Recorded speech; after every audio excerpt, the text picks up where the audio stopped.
will be a medical hub despite not having a state medical system. We're also democracy because we let majority of citizens to veto any law or regulation that they don't like. Maybe you heard that this already works in Switzerland. It's a very good system, and this is the good element of democracy. But we don't let majority of citizens to decide about new laws or raising taxes. And we are also a bit of a monarchy because we do have a Senate, which is like founders of Liberland, and they also keep veto power. You can check the whole system at blockchain.liberland.org. You can see immediately how the Ministry of Finance is spending the money. You can see exactly how people have voted. I really believe that nobody else than us made it, that we built the first autonomous decentralized organization as a government, and we made it completely transparent to our citizens. And this is the newly elected Congress. We had the pleasure of having Justin Sun being elected again 5 days ago inside of our ecosystem. He is our prime minister for more than a year. He is also the founder of Tron Network, and maybe you heard, but the Tron Network is probably the biggest network for stablecoins in whole blockchain ecosystem. So he is actually the wealthiest prime minister ever elected on planet Earth, which I believe is a good result for the first Liberland elections. And I'm quite excited that he keeps on using his channels to support Liberland, including having a good relations with the Trump family. He recently hosted the son of Donald Trump, Eric, in Hong Kong on a private dinner. So we have a top relations because of him with the United States administration. Recently, we have also a new member added to our Congress, which is Brittany Kaiser. She is a great new contributor to our cause. She is very well known for exposing a lot of misuse of data by Facebook. If you look into her, and then we've got 5 more. Excuse me, do you still see me? I got some error message. I hope you do. We've got also Navin Saberin, Michael Ptáčník, Tariq Abbasi, and Dorian Stenvukovic. A very good team of people that are supporting us and building this first Congress of Liberland. We are focused on different topics in Liberland, and as I told you, even though the state doesn't directly support medical system, Liberland will be on top of multiple things, including healthcare. We are hosting now on 3rd and 4th in Liberland Ark Village, which is our village next to Liberland in Serbia. We are hosting a longevity conference. Smaller one, bigger one will be next April during our anniversary. But it's a great opportunity for you to visit Liberland if you wanted to see what we're building.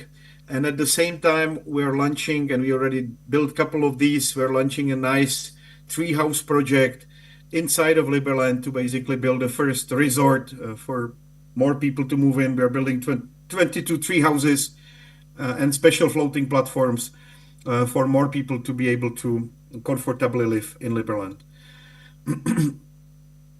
And at the same time, we're actually taking care of multiple projects in the region that are helping us to improve the relations with our neighbors. So the medical clinic, we started already 2 years ago. We will launch it properly, both in Croatia actually and in Liberland next year. We're also building a hotel in Liberland. That's the plan for next year as well. And multiple other projects that are being launched now as we speak to make sure that our neighbors understand that we're a serious project and that we're building a lot of very cool things. Last invitation that I have for you and that you might want to consider is invitation to our Prague event. It's for all our citizens, but also a couple e-residents. It is invitation to Prague. We every year organize this Prague Christmas party.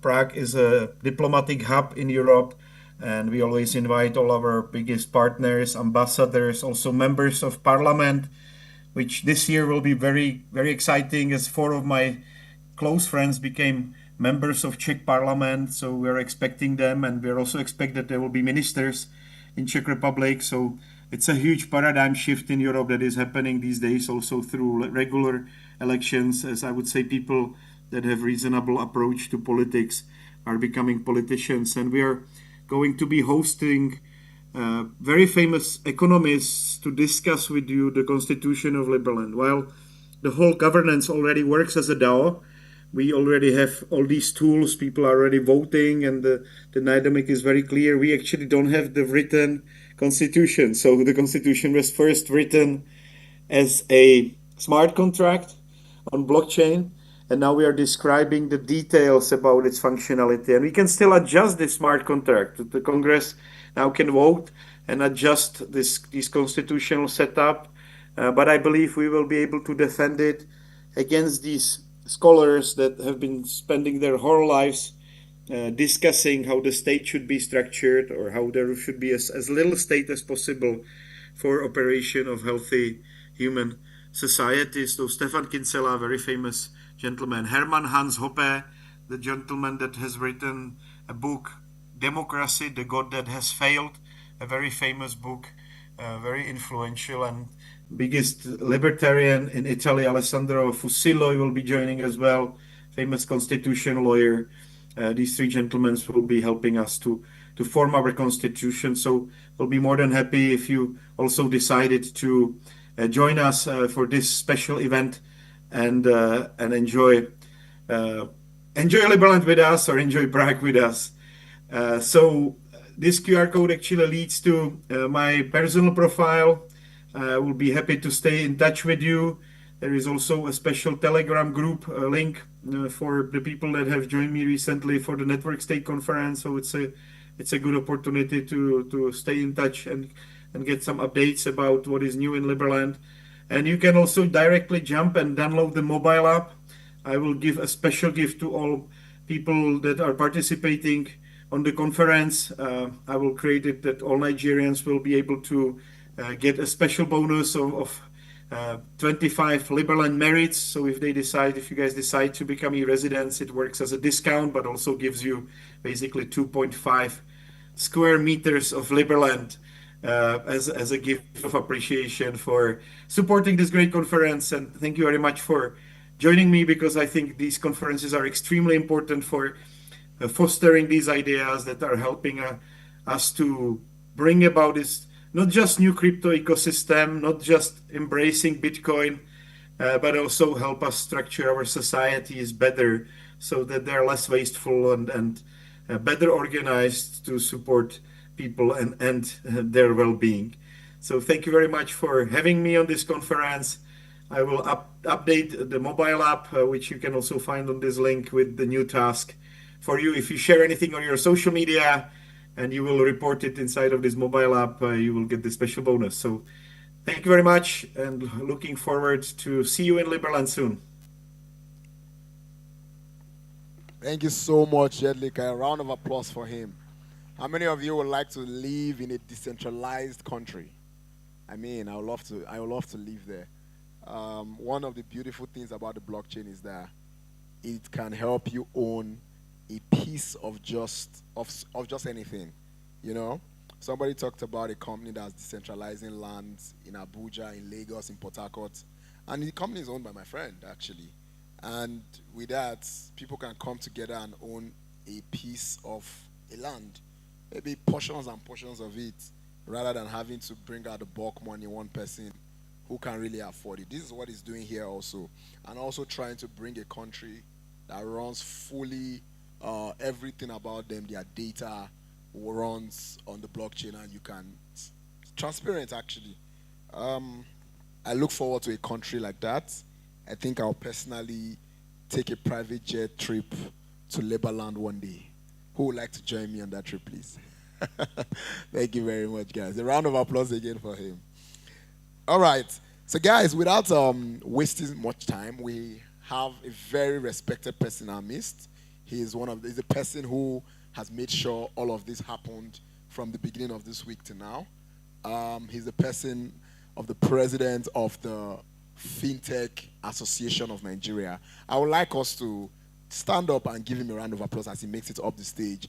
Dr. Stanley Jacob, as he comes up the stage to give us a speech.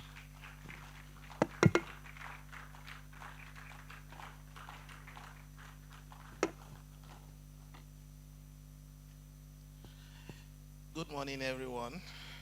I think it's been a busy week, one that I was just asking my brother, the president of the Ghana FinTech and Payments Association, if he's had fun. I just want us to put our hands together for him and many others who took time out to travel and spend this time with us. I will start by congratulating Coin News Extra for staying true to their commitment to driving the conversations around blockchain and AI over the years. I think you've been consistent, and should put our hands together for Coin News Extra.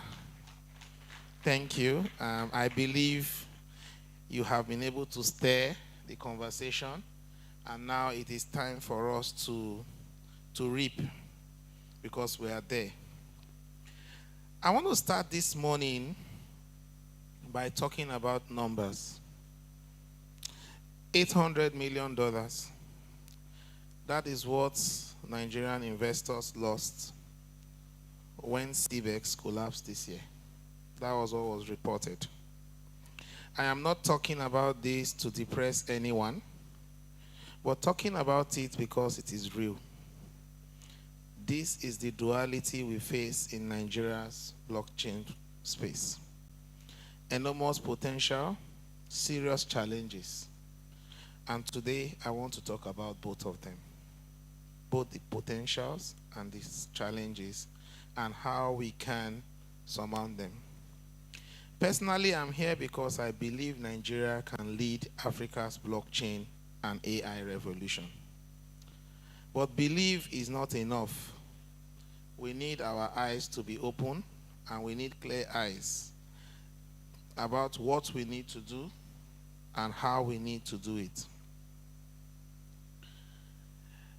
With the Investment and Securities Act 2025, a lot is changing. We just experienced the biggest regulatory shift in Nigeria's crypto history, and most people aren't talking about it enough. What our Security and Exchange Commission has done is unprecedented. As of this year, crypto assets are officially securities under Nigerian law. SEC Nigeria now has real teeth. And if you are running a crypto business in Nigeria, a few things have changed for you, because you must now register as a virtual asset service provider. You need licenses, and your customers' funds must be protected by complying with specific rules that have been set out. You now also need to regulatory report what you do, and transparency is mandatory. My take is that this is very good. My take is that it is going to strengthen the ecosystem, because when we have good actors operating in this space, there will be more credibility, better partnerships. And when we have bad actors, it becomes harder to operate, and our investors will feel unprotected. Then the smaller startups will struggle with high compliance costs. The next thing I want to talk about is taxation. Taxation is coming, and I believe everyone, in fact, for the first time in the Nigerian FinTech Week this year, we set up what we call the Tax Clinic in partnership with a partner called Lefort. And this tax is because most startups, fintechs, payment companies, some of them still grapple with knowledge of how tax should operate in their businesses. Now, government is exploring cryptocurrency trading taxes. It makes sense from the perspective of government, given the massive transaction volume. even though the details are still unclear. My advice for everyone in this space is that you should factor this into your business model now. It is not just CBEX. I know some months ago we had the Binax situation, and so it's either global or local. One way or the other. Why am I mentioning this? It's because the outcome of how we operate and shape the space affects everyone. So I believe with what we have now in the ISA 2025, we have been able to set precedent on how global platforms should operate in Nigeria. And we should all stay tuned because this matters.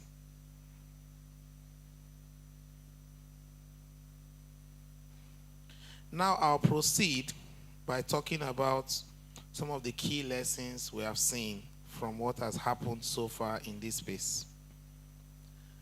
We have seen that due diligence is not optional. So if you are in the space for blockchain and cryptocurrency, we're not yet talking about AI, you must take due diligence very seriously. That slang, if it is not your keys, then it's not your crypto, should not just be something we share on social media, but it should be something we take very seriously. Second point in terms of lessons is that trust has to be rebuilt.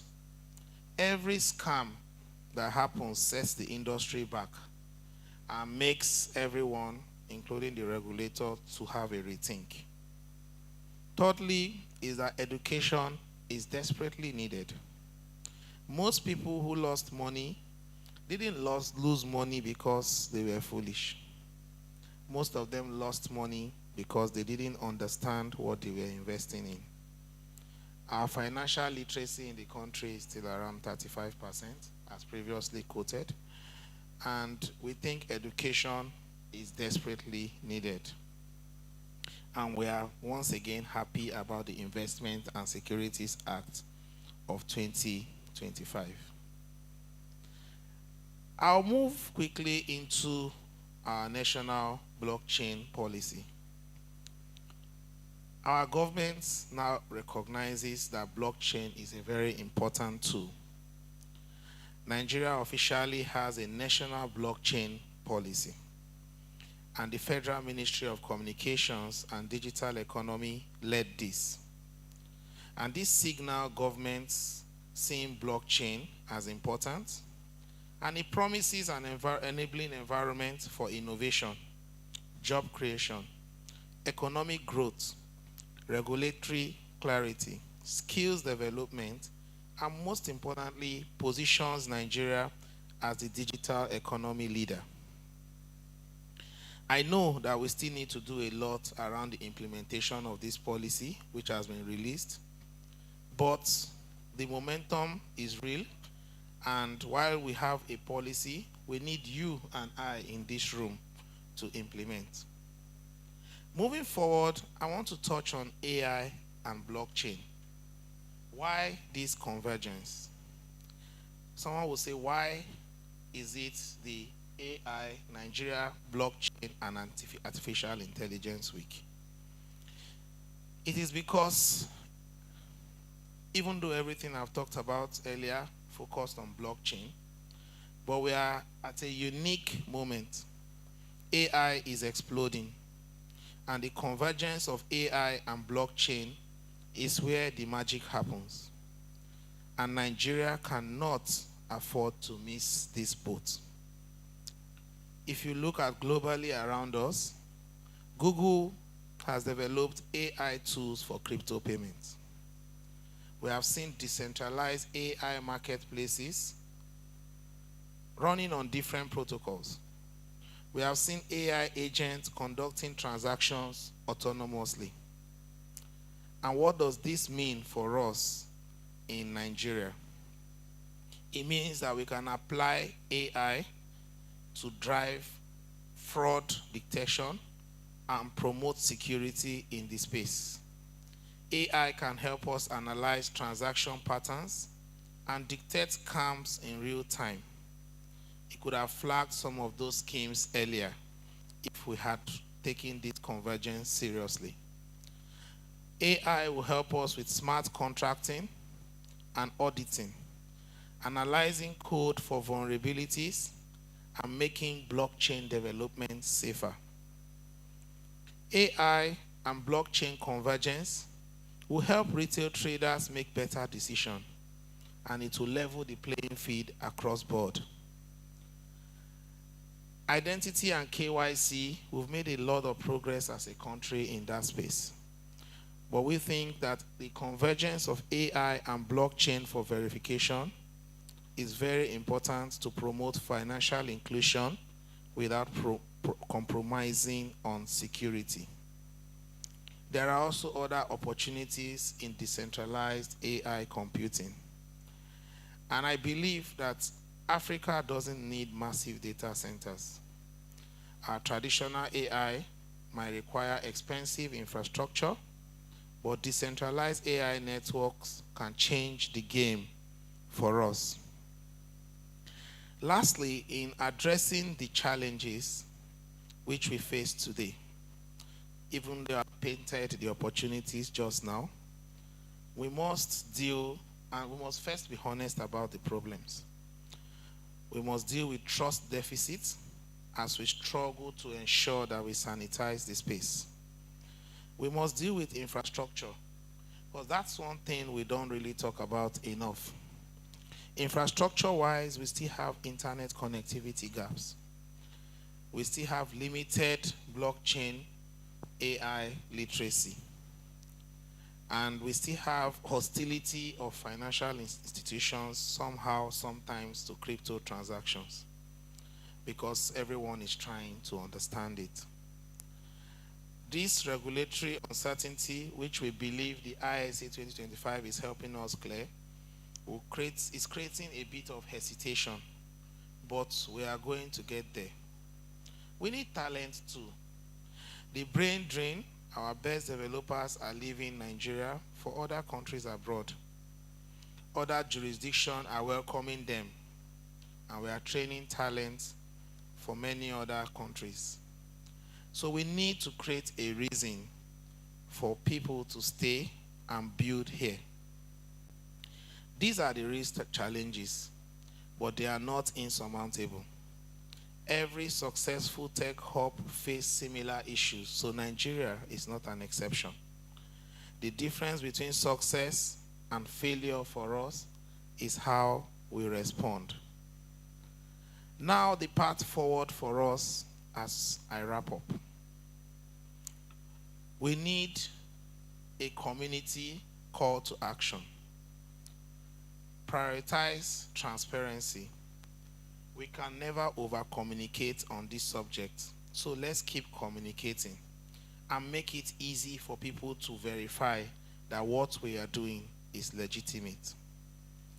We need to self-regulate. I am hoping that from this conference we can work closely with the industry. I can pledge the commitment of the FinTech Association of Nigeria to self-regulate, and let's not just wait for government or regulators to force the standards. The industry standards now, we should do it before heavy-handed regulation. Protect each other and call out bad actors. We must collaborate with regulators. The regulators are not the enemy. Many are genuinely trying to protect citizens, including our regulators. So we need to engage, educate, and shape policy. And lastly, we must invest in education. We cannot overemphasize this particular point. On this note, ladies and gentlemen, I want to wish us all a very happy deliberation. I personally look forward to the communique and the outcome of this. And as an industry, we will continue to work with the blockchain and the AI community in Nigeria. Yesterday, we launched the AI roadmap, the artificial intelligence document being prepared, the industry report prepared by AI in Nigeria. And we are really happy that a lot is happening in this space. And all we want to do now tomorrow and always is to promote collaboration. Thank you.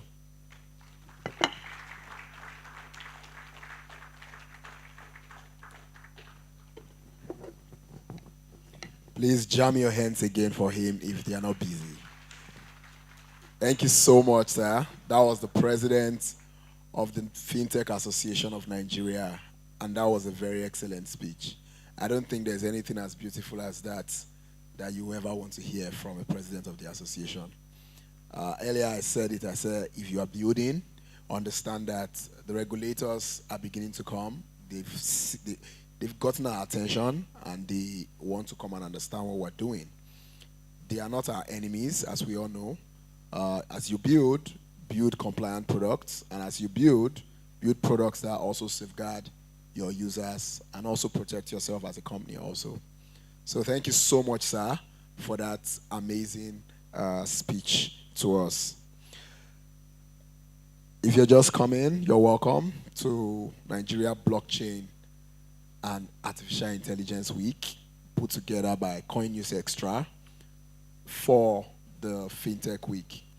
So welcome, and I hope that you have your writing materials and just get ready to network, learn. We've had an amazing panel discussion earlier, but I believe that there's still amazing panel sessions to come. Right now, I'll be calling on an amazing person, and also she'll be taking the second keynote, the future of social media.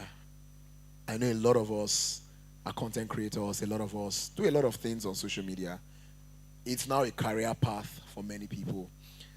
I'll be welcoming Lisa Gibbons. She is the marketing lead for MeWe. Put your hands together for her as she comes up the stage.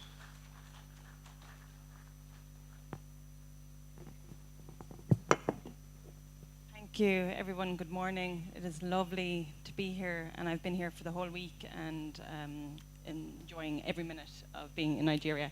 I want to say special thanks to my friend Lee, who invited me out all the way from Ireland, and I convinced the embassy and my family to let me come. So happy to be here and enjoy my time. I'll give you a little bit of a background on me, how I ended up in the blockchain space initially, and a little bit of background on why MeWe is in a very, very important position when it comes to the future of social media. So I'm Lisa Gibbons, I'm Irish, and I've been in the Web3 space for about 7 years. And oftentimes people ask me, how did you end up in Web3 blockchain? And really, it was during the COVID pandemic. I had a successful travel business, but I brought people in from the US to Ireland, so I was heavily reliant on the US market. And when the flight stopped, my travel business stopped, and I had no business. So a friend said, this blockchain space is thriving, come on in. You just need to use your skills that you have in the Web 2 world, marketing, sales, business development, networking, etc. And we can set up a consultancy together, and we have been very successful over the 7 years. I've worked with DeFi protocols, layer ones, NFT collections, content creators. So I've got a broad spectrum of experience in the space, and it's how I ended up bumping into Lee over 2 years ago. So from there, why MeWe?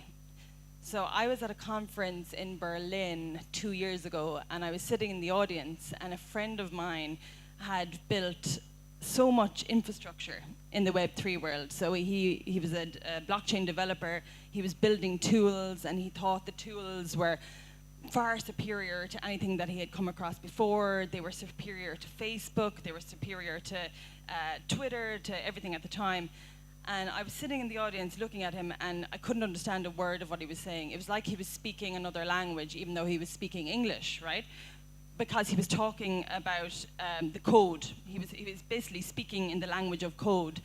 And what I was saying to the guy beside me, I said, we really need to translate this code into easily understandable English so that people can understand the value of blockchain, the value of Web3 tools, the value of extra layers of transparency and what it brings to the space. So the guy sitting next to me was head of product for MeWe. MeWe is a social network, privacy-based social network with over 21 million users and 700,000 micro-communities. They have to date been very different from every other social network in the world in that they have put the user before the product.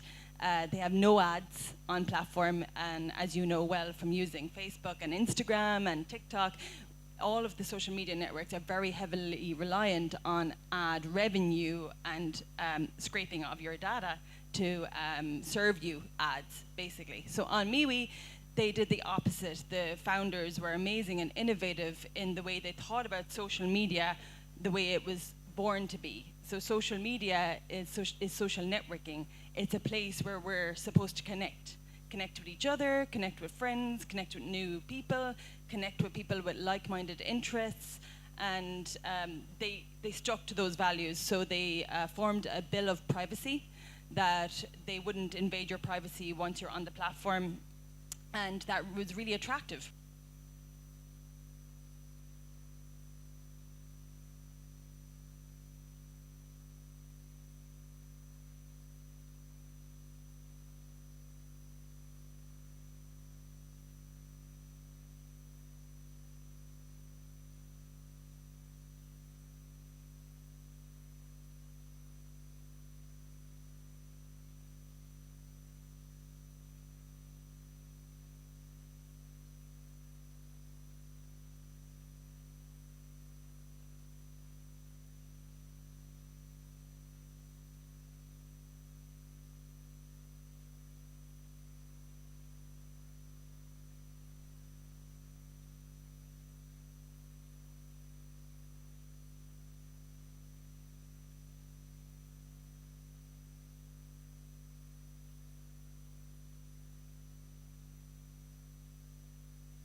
If you are familiar with Farcaster and Mastodon and some of the Web3 SocialFi protocols in the blockchain space, this is where some of the inspiration comes from. What is different, again, about MeWe is that we want to do it from the opposite way around. We already have the user base. We have 20 million people on platform. And now it's time to give back to those people and tell them that they can be part of the future of social media. So if you just want to continue to the next slide, we believe it's time to reset, and we believe that there's enough bots, there's enough noise, and I'll just ask everyone in the audience a question. Who in the audience has ever been afraid to post something they feel on social media? So something you feel like you should post, but then you think twice because it's not, mainstream enough. So I'm definitely one of those person. Every time I go to X to tweet, or I go to Instagram to post, I'm like, oh, not me. Oh God, I'm not a content creator. I don't have the goods. But on MeWe, we value authenticity. So the idea is like authentic connections and authentic content, and you don't have to be an influencer in order to benefit from and be rewarded for being part of the conversation. So we want to give back to the user in a very, very different way. And also, another question for the audience. Who in the audience feels like they're being followed around when they're on other social networks? Are you getting served ads after someone's listening in the back end, someone's listening there, and you don't know how they're hearing you, but they are following you, and from down the road, 10% discount, this kind of stuff. So we've become so used to that we have given away our sense of privacy, our ability to connect in private, to have private conversations that are not privy to outside communities. So on MeWe, when you log in to the platform, you are presented with a number of interests. You select your interests: music, travel, food, whatever, blockchain, tech, whatever the interest is. And then the idea is you're presented with groups that have that interest, and you apply to join those groups. Once you're in those groups, we are not serving you ads within those groups, and we're also not tracking you within those groups. You are a member of that community once you join in there, and we group. So if you just want to move to the next slide, please. Yeah, this is what I was just saying, so we can move on to the layer of privacy, if that's okay. Yeah, okay, so that's what I was just saying as well. Your property is up for sale. You're up for sale. So in old social media terms, you are the product. And what MeWe is saying is that's no longer the case. That no longer needs to be the case with tokenization and the tokenomics that we're going to introduce onto platform very soon. Then you become part of the conversation, and you're also part of the success of the platform. So the success of the token and the tokenomic economy that we're going to introduce onto MeWe, you'll become part of the success of the platform, and you won't be targeted with ads or product, or become the product. If you want to move on to the privacy layer, your phone's always watching. I just said that. We're watching on other platforms. Same happens on WhatsApp, as you know, Facebook and X. And we move on to privacy. Okay, so we believe in privacy. That's one of the main staples and values of MeWe, and it's one of the main reasons I joined MeWe. So I joined MeWe because I was frustrated with the amount of social tooling being built in the Web3 space and blockchain space that had no user base. So there was no users, and they were complaining that they had no users. They were saying, this is amazing technology and no one's using it, and this is amazing thing that I built over here, so you can tip content creators with tokens, and nobody's using it. And I was like, you're not translating it into a language or giving it to the platforms that already have the users. So for me, MeWe is a place where we can start that conversation, and it's a very interesting new case that we should be examining in the room today. So platforms today, they own your identity, they own your content, they own your data, they own your followers. So as much as you, as a content creator, you believe that you own what you've said. Recording in progress. So we want to move on to the next slide, please. I have a very flowy top that's flowing. Sorry guys, can we move on to the next slide? No, maybe not. Okay, well, what I'm really here today to talk to you about is to incentivize you and ask you to join MeWe, connect with me on MeWe, and really understand that your value on social media is going to change with what we want to do. Surveillance is the business model of the internet today. We don't want that to be the case anymore. We want you to have the freedom. We want you to have the choice. You decide what you want to say. You decide how to be authentic online. If you want to meet and connect with new people, there's 21 million, nearly 21 million people. We're touching 21 million people on platform on MeWe, and they're all waiting for connections. They're all open to hearing from you and learning from you. We find on MeWe, once you join 3 or 4 groups in there and you start to have the conversations in there, you really can see the value. It's like bringing it back to the way it was when Facebook was just born. You know, you connect with like-minded people and enjoy spending time online. We spend approximately 2.5 hours a day on average worldwide on social networks. What we're doing on social networks, a lot of the time we're doom scrolling, right? We're doom scrolling our way. We're like, oh, okay, and we're finding things that we hate, and we're kind of leaning into the things that we hate, and we're saying, oh my God. But what we really want to do is go away from the doom scrolling and get some value back out of social media. So when you're on the platform, what value are you extracting from the platform, and what are you learning from spending 2.5 hours a day on these social networks? And also there's 5 billion people on the planet on social networks in total. Like, that's a huge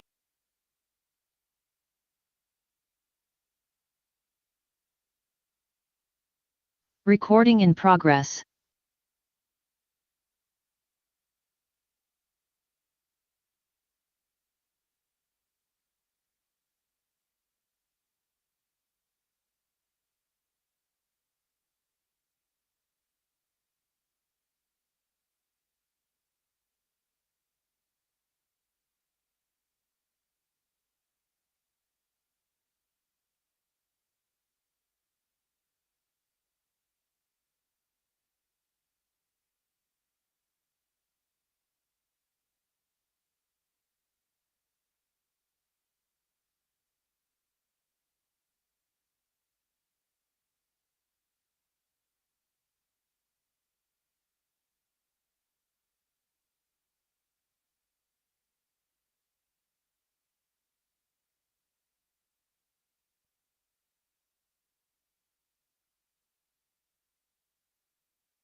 content creation tools are very interesting to us, so social scheduling, all those types of tools, they need to be built upon Soci, upon the blockchain.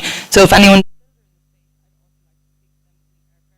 in partnerships and building out the Soci ecosystem to bring everyone along on the journey. Can we move along, please, guys? Thanks. These are some of our partners, just to only 3 weeks ago signed 3 gaming partners. So anyone that feels like they could attach some value to the MeWe ecosystem, we're partnering with them right now. We're creating those bridges, and they will help us along on the ride. Think AI, they're building our AI products. Avalanche is our blockchain partner. Wonder Games are incredible game designers, and I will, if anyone would like a copy of the slides afterwards, please let me know and I will happily share them with you, and you can do some more research in depth into what we're doing over at Soci. So I think we're nearly there. I just want to show you the team. If you want to move along, guys. Can we do one more? Okay. Anyway, the next slide is the team. We are based everywhere. We're a fully remote team. We value online connections, and we demonstrate that through our team. I'm in Ireland. We have people in the US. Carlos is in California. We have Maciek in Poland. We are a broad ecosystem, a broad team, and want to work with creators. I met with 3 wonderful girls yesterday that came up to me at the stand, and they want to work with me, partner with us, and we are all open for opportunity. We believe that the future of social is connection, and we need to get back to connecting where it all started. And I would love to bring you along for the journey, see you over on MeWe, connect on MeWe, and like we say on MeWe, meet on MeWe. Come over, and I'm happy to have you there, and it's absolutely an honor to be here and to be standing on the stage today with some wonderful fellow speakers and guests. So thank you so much for your time. Thank you so much, Lisa. Amazing to have you. So guys, a round of applause again for her, please. If you want to know more about MeWe, they have a booth outside. I think you can also go there, and there are some QR codes on their booths that you can scan, get started, or you can also engage with her in the event. Are we learning anything today? For people who came on time especially, sorry if you didn't come on time, but there's still a lot to go around, a lot of information to still give out. So just sit back, relax. I want to welcome the Vice President of the FinTech Association. Please put your hand, a round of applause for her as she comes up the stage. Dr. Jamila Sheriff Ayedun. Welcome, ma.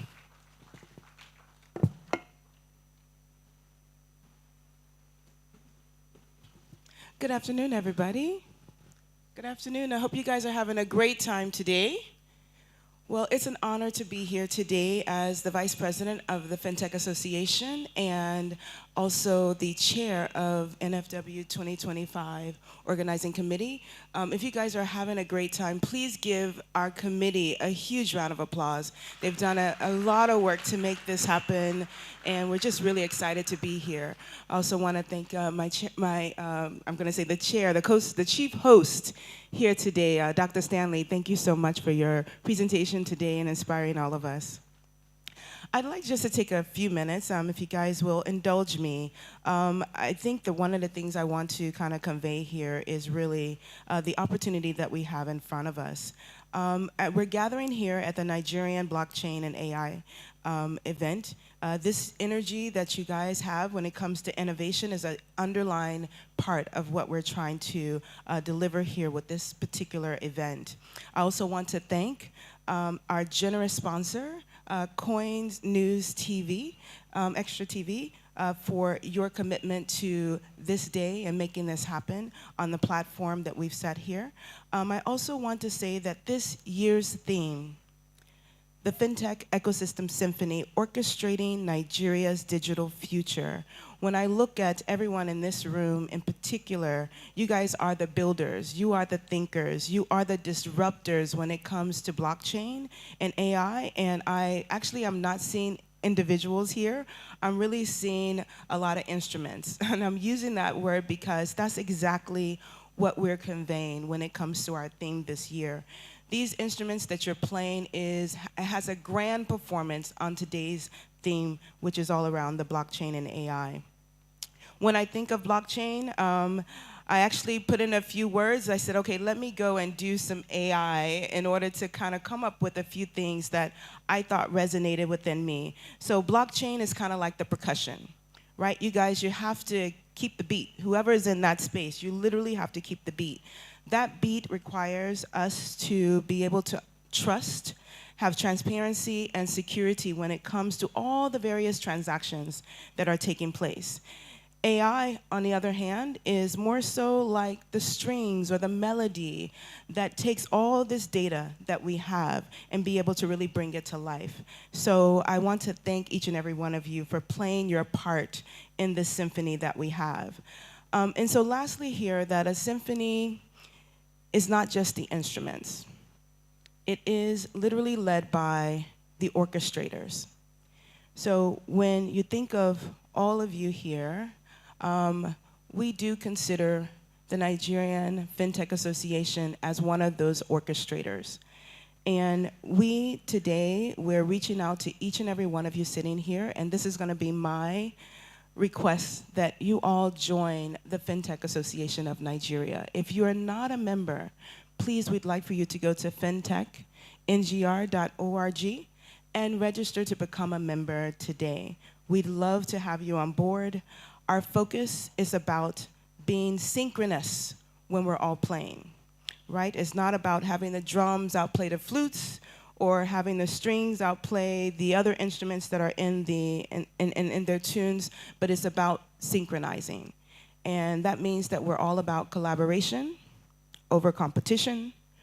We're about inclusivity over isolation.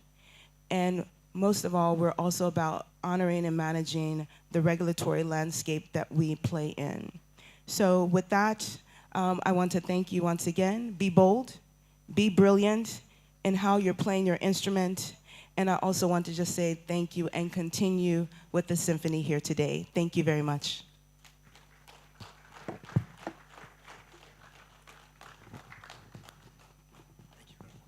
A round of applause for her, please. As she goes to her seat, please. Don't stop till she sits. Thank you so much, Ma, for that amazing speech. You heard it. Transparency, innovation is our core. One thing I like to say about the Nigerian Blockchain and AI Week is innovation is not just the future anymore. Innovation is here. And with AI and the blockchain at our fingertips, I like to tell every young person, every elderly person, no matter the age group you fall under, technology enhances anything you apply it to. It is an enabler, it's a tool in your hand, and I will always envisage that that tool is used for the betterment of human lives. And we in Africa, we need to use technology to our own advantage and level up, whether you're leveling up your skill, whether you're building a business, whatever it is that you're doing. So I want you guys to sit back today because the next panel is one panel that I would say the panel is after my heart because it's a conversation that actually, not just because I know many of the persons who are on that panel because they are amazing people, they are builders, they've built amazing products that can help businesses scale, whether it's in payments, whether it's an infrastructure layer, and also anything that you need to power a product or anything on the blockchain or payments. I'll make welcome the first person on the panel. He's the CEO of CNGN, Mr. Ogwedegbe Uyoyo. Please, a round of applause for him as he makes it up the stage. Thank you very much, sir, for coming. Anywhere you want to sit, please. The next person is Mr. Martin Kwame. Please make it up to the stage. I think he's the president of FinTech Association Ghana, if I'm not mistaken. Welcome, sir. Welcome, sir, to Nigeria. Somebody from the Nigerian Blockchain Association team, Nigerian Blockchain Week team, Motolani Omotsui, she'll be moderating this panel. Please, a round of applause for her as she makes it up the stage, please. And the next person is Mr. Cyprian Obi. Can you please make it up the stage? And the other person is no other person but Mr. Sheon. He is the CEO of Hyperbridge. Please welcome him as he comes up the stage. They are going to be talking about an amazing topic that is around stable coins, CBDCs. If you don't know what CBDC is, it's called the Central Bank Digital Currency, reimagining currency, trade, and cross-border payments in Africa. So sit back and listen to them as they talk to us. Thank you very much. Good afternoon, everybody. Can you hear me? Okay, far better. Hi, everybody. Good afternoon. Good afternoon. All right, thank you very much. This panel is actually going to be a very interesting one because all of the questions I have here, I really wish I could get everybody's opinion, but let's get right into it, right?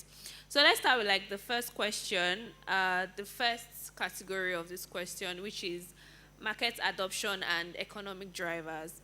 Now, we know stablecoins are now like the big boy in town. It's now getting dominant, or it's already dominant now everywhere. And so, should African regulators view this mass adoption as market failure or like of the existing financial system? So we've seen how stablecoin is, getting successful. So can we say the existing financial system is like a market failure or as a natural innovative response to economic pressure? This question goes to Mr. Kwame.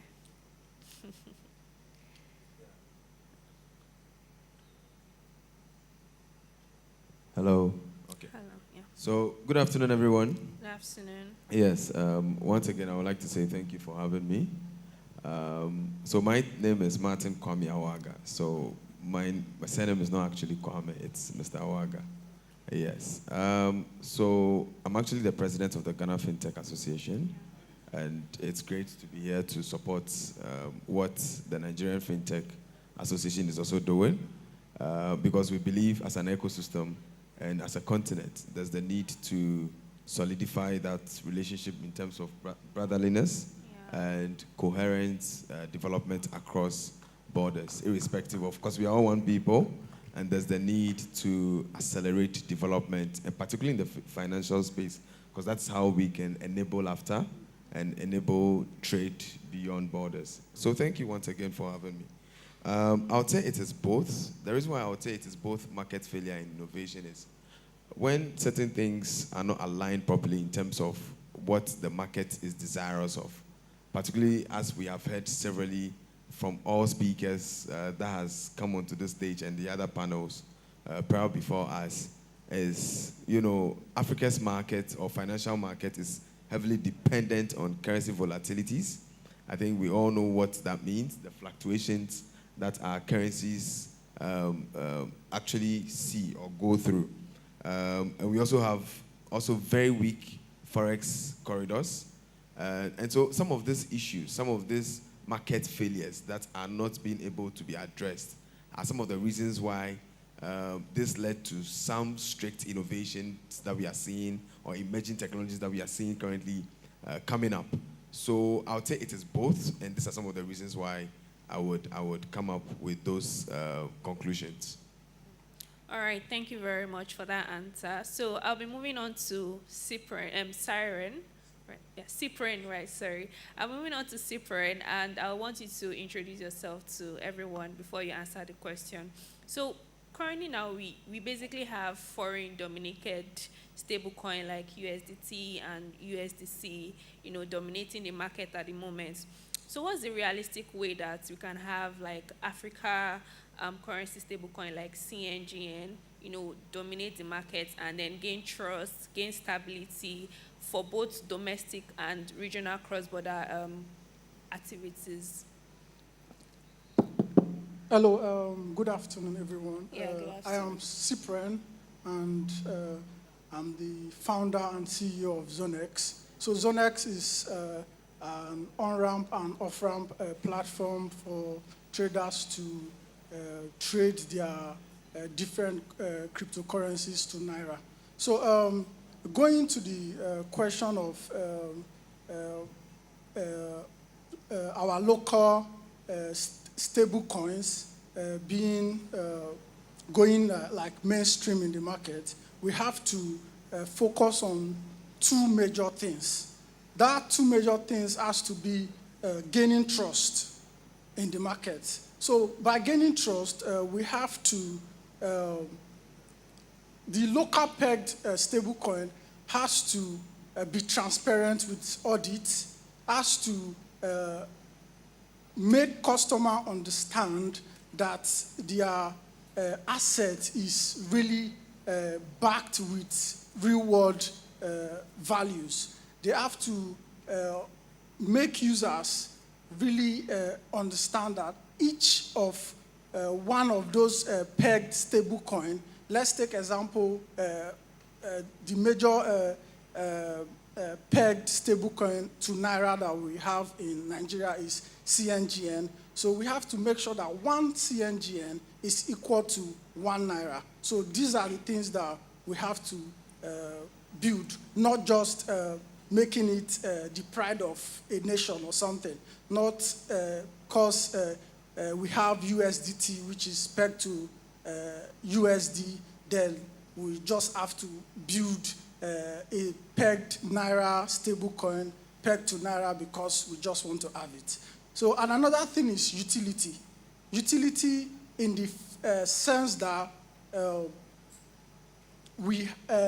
each users have to spend those coins everywhere and anywhere they want to use those coins. They have to be able to use them. So that is another thing they will have to consider. So I'm a builder, so at ZoneX, we are definitely looking to adopt these stable coins. We are definitely looking to integrate them into our products, integrate CNGN, integrate USDT, so that users can be able to swap between each of them, depending on their needs. Thank you. Thank you very much. That was like a very interesting question in terms of like trust. I know that in the blockchain space, the first thing you have to do is to learn to build trust. And then with that trust, people can, trust that you'll be able to give them this level of stability for whatever you're trying to do. So thank you very much, Cyprian, for that question.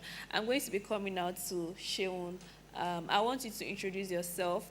And now we know that stablecoin as the big boy in town has drastically made remittances costs go down in terms of like the fees you pay. So my question now is, how can the average people benefit from this rather than just stablecoin being operating in the regulatory gray area? How can people benefit from these fees? How can people benefit from these savings? Hello, everyone. My name is Sheon Lanlege, and I'm the co-founder of Bulletop Labs. Bulletop Labs is a blockchain research and development lab, and our major product right now is called Hyperbridge, which is a decentralized cross-chain bridge. It allows you to move assets seamlessly between different networks. You can move stablecoins, like USDT, USDC. Of course, we're hoping to add support for CNGN in the future as well. And the reality is that the assets that most people bridge are actually stablecoins, right? Stablecoins have dominated remittances, like you've brought up, but also trade. And one of the reasons why this is so is that, I mean, let's look at the SWIFT or MoneyGram and the fees that they charge, right? Like sending money via MoneyGram, you incur fees of around 5 to 15% for sending money. That's like from a foreign account to a local Nigerian account. And let's not forget that this takes days. This can take from 5 working days to 2 weeks. So I think it's pretty, I think it's pretty impressive what stablecoins and blockchain technology have done for financial infrastructure for basically everyone, right? Like you don't have to, have a US bank account so you can have like instant settlement of your transactions.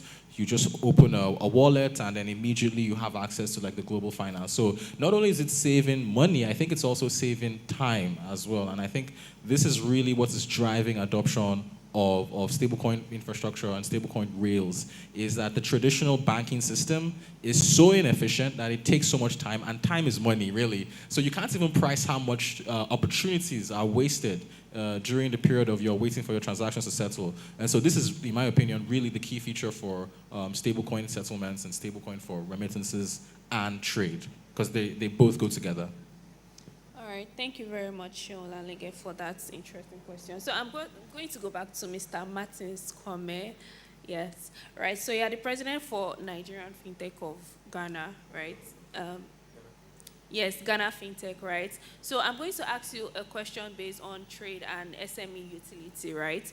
So how can African importers and exporters currently leverage stablecoin to, bypass the current banking issues, reduce FX issues? How can importers and exporters basically leverage stablecoins? So basically, as my colleague rightfully mentioned, there's a lot of delayed transactions when we are trading beyond borders. There was a situation where a colleague said, it's easier and faster to even send, shoes. When you buy shoes in Ghana, a pair of shoes, it's easier and faster to send that across to Lagos, from Accra to Lagos, than it is to even send money or pay for goods and services from Accra to Lagos.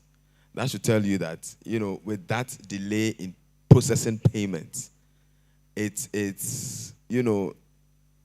validates what we are talking about when it comes to serving as a hindrance to trade and SME activities. Okay, that's actually one. The other one is the high level of transactionary cost. When you are doing cross-border transactions right now from the brick and mortar commercial banks, it's highly expensive. Okay, and we cannot validate this enough. We have said it over and over again. And what stablecoins are doing, or what crypto does, is real-time or near real-time transactions are being enhanced with these platforms or with these innovations or with these. So like I said from the beginning, it is as a result of these market failures, that's how come we are seeing this kind of innovative products coming on board to make our lives easier. Of course, who doesn't want an easier way of doing things, faster and cheaper?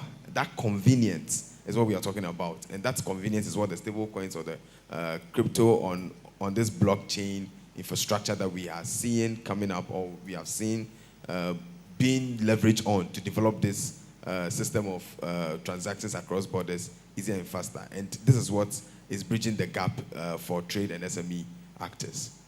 All right, so I have like a follow-up question to that, right? So for exporters who still don't believe in that, stablecoin or digital money is real, what do you have to say to them? Well, for now, I would say it is their loss. Because innovation, one thing we need to understand that through human evolution, we have always evolved. At every stage of human evolution, there has been an evolution. And innovation has always been the bedrock for that revolution. You talk about how money started, how funds actually started. We're talking about the barter system, then coins, then paper money. And today we are seeing stable coins and crypto. It is not by magic. It is as a result of human beings' ingenuity to try to make themselves better, to try to find ways and means to make life easier for themselves. So once we understand that narrative, once we understand that, it is it's either they catch up. I mean, for these exporters you're talking about, it's either they learn to leverage on these innovations. Of course, we don't need to speak it. We don't need to sell it to them. There would come a time where they would see the need to leverage on these stable coins or these solutions that have been built on the blockchain to allow for their trade. Because, for instance, practically, when mobile money came to Ghana, when we started mobile money in Ghana in 2009, I, for one, personally, was like, how can I use my, card or my mobile phone number to transact financially? I was one of those people who stepped back and was like, no, this is not something that I believed in. But over time, the convenience and all these things and how they make your work easier, because finance is the bedrock of every business. So if there are options that are made available for you to make your business faster, and you decide not to leverage it, it's your loss. So my word and advice to them is they will catch up. You don't need to force them. There will definitely come a time where they would decide to jump on this train. Thank you. All right, that's like a very interesting answer, especially the fact where you said you didn't think that sending, funds from your number was possible. Even me as well, if someone had told me through WhatsApp you could, send USDT or send money from just your WhatsApp, I'd have said it's impossible. But now it's very, very possible. We have various innovations that are doing that. So I'm moving on to you. I know I didn't ask you a lot of questions, and that's because I have special questions for you, right? So let's talk about CNGN, right? Scaling the estate. Not working.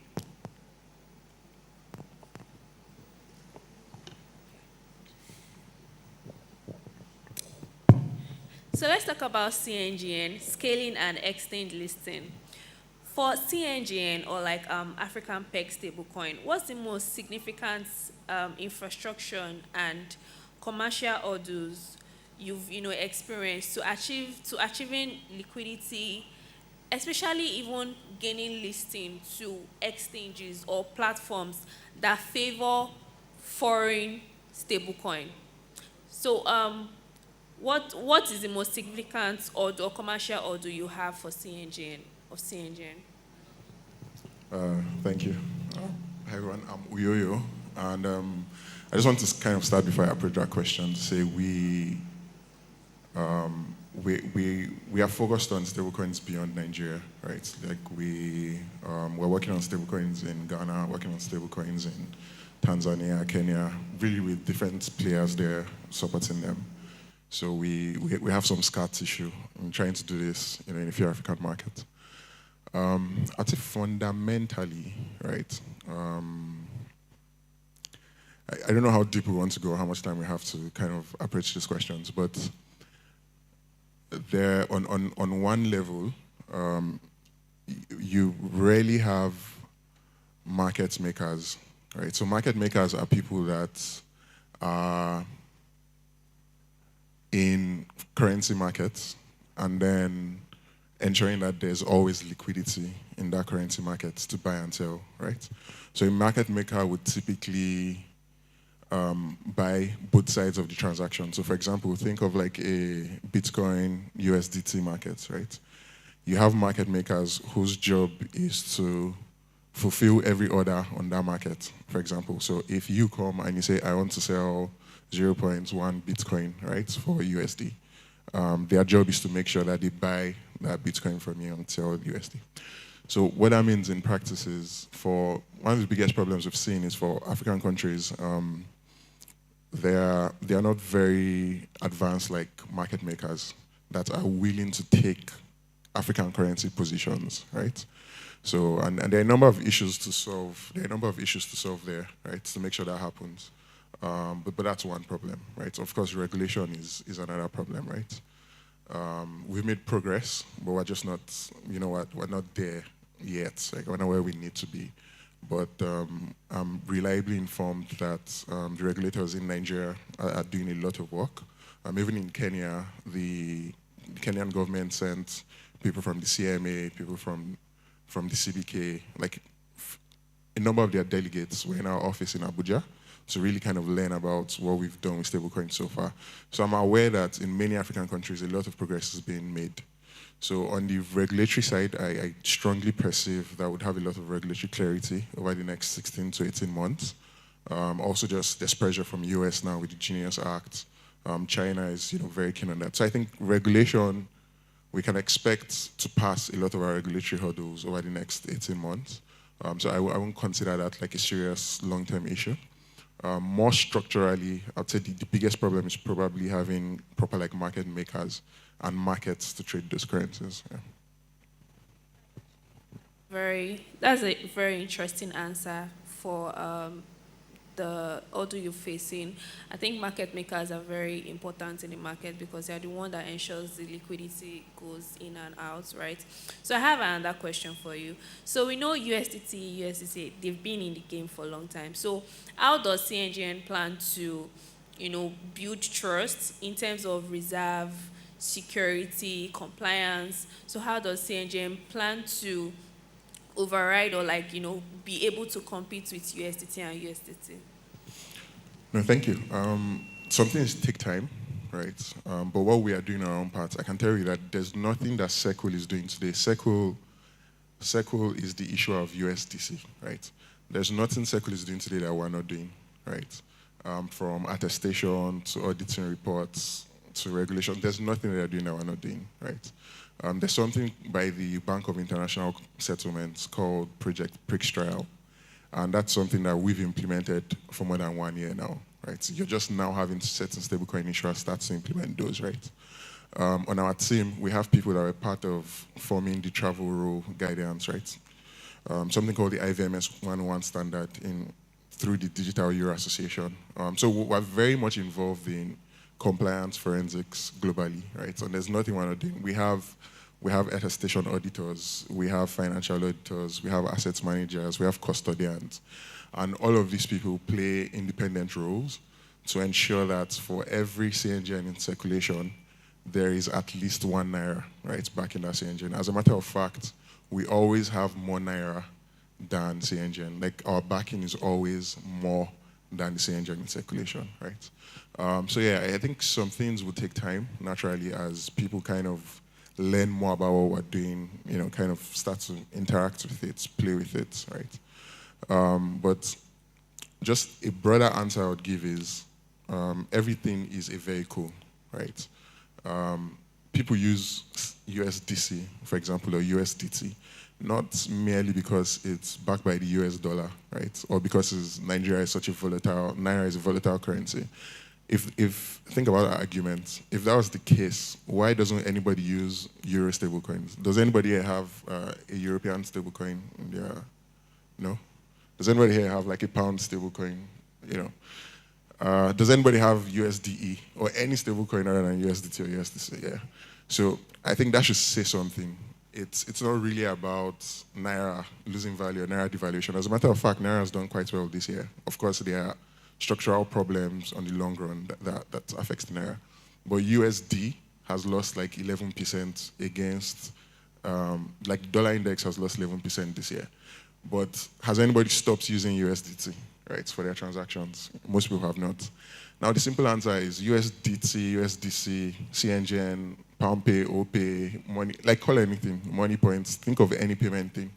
All these things are vehicles to go somewhere, right? So as long as our president here has just said, as long as your vehicle is cheaper, faster, more efficient, and more liquid, people are going to use that vehicle. It doesn't matter what the name of the vehicle is, what the color of the vehicle is, right? Yeah, and that's how I think we grow adoption. It's just by being, practically speaking, beating the other stablecoins and beating the other players in being more efficient, in being cheaper, in being more liquid, right, and being faster. Obviously, we're still a long way from really competing with a lot of these guys, but we are already seeing that. We're seeing some very interesting names, some very interesting users start to integrate CNGN and use CNGN for their day-to-day, for their day-to-day transactions. And long term for retail, for like everybody here, you may already be using CNGN and you don't know. Do you know what I mean? Because businesses are using this back end to power their systems. So yeah, over time, I think that trust will grow. But for us, I can guarantee, there's nothing that any stablecoin issuer, certainly Circle or Tether, there's nothing that they're doing that we're not doing. And just given the markets we're in, we're doing more than what they're doing, right? Just to prove ourselves. Okay, so I have like a follow-up question. So in terms of local adoption, how has it been? How has it been for CNGN? Very, very interesting. Very, very interesting. Of course, just given the markets we are in, you're better off being quiet about it, right? But there's a lot of uptake for CNGN. There are a lot of very, very interesting use cases. Can I ask like a follow-up question? So in terms of like local businesses, I know that I'm pretty much very sure that most Nigerians here, or almost everyone in this room, would rather hold USDT or like USD rather than CNGN. So what's the insight? Tell us, okay, why should we hold CNGN rather than holding USDT or USDC? So do you have any USDT? Okay, if you're being very honest, as you're sitting now, do you have more Naira or more USDT? Just honest, just honest. More USDT. Okay, but that's you. Like, I can almost guarantee that 90% of, if you have more USDT than Naira, can you just do like this? I don't know. If you have more Naira than USDT. If you have more Naira than USDT. More Naira than USDT.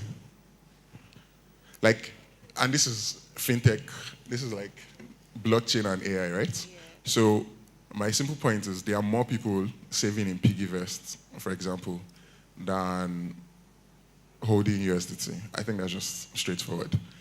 And I don't think that will change, at least anytime soon, unless, of course, Naira just starts to like hyperinflate and just goes to the bin. But I don't see that happening. We would continue to have more people hold and use Naira than USDT. For example, if I'm paid in Naira, right? Let's say my salary is 1 million Naira, and I take that 1 million Naira. Let's say you paid me 25th of I don't know what month are we in, 25th of August, right? And I took my 1 million and I saved it in USDT. Since then, USDT has lost like, I don't know, because at that time it was like maybe 1,550, right? USDT is now like 1,570, 1,580, 1,590. So let's assume USDT has lost 5%. So my 1 million Naira, if I put it in USDT, is now worth, let's say, I don't know, 955K or something like that, right? Now, of course, Naira loses a lot of money to inflation, but you have to see that there's a mental barrier there where if I take my 1 million to the market and it can only buy me fewer things, that is a less painful experience than if I put my money in USDT and I can get fewer Naira at the end of the day. I don't know if this makes sense. Psychologically, if I go to the market or I want to buy petrol or I want to buy yam or gas and I can buy fewer yams than I could buy last month, it's like, this country, inflation, that's an issue. But if I gave you 1 million for your savings product and you now give me 950K after saving for 2 months, you're a thief. Do you know what I mean? So that's the psychological difference. And I think most people will continue to save in Naira. Yeah. Thank you very much. We are almost getting to the end of this panel section. So if you have like any question, just write it in like a sheet of paper and you can pass it to me. I'm going to ask. But let's go to Seun Lanlege for one other question. So while we have stable coins on public blockchain like Ethereum, Solana, they offer decentralization and transparency. Sometimes they still face scalability issues and cost issues. A permissioned enterprise-focused blockchain solution a more viable platform for, African stablecoin payments network? Absolutely not. I think we have to really understand why blockchains exist, why they are a $4 trillion market today. Yeah. And I'm talking about public blockchains. And also why there's zero successful private enterprise-focused blockchains. It's that in the previous system, your money was not your own. Yeah. Your money belongs to the bank. The minute you deposit your money in the bank, it is now the bank's money. Maybe the numbers on your screen in your mobile app, in your banking app, that's basically an IOU. And it's an IOU that, well, if the worst comes to the worst, the bank is only required to give you 25% because of the insurance, the national NDIC insurance of the bank, right?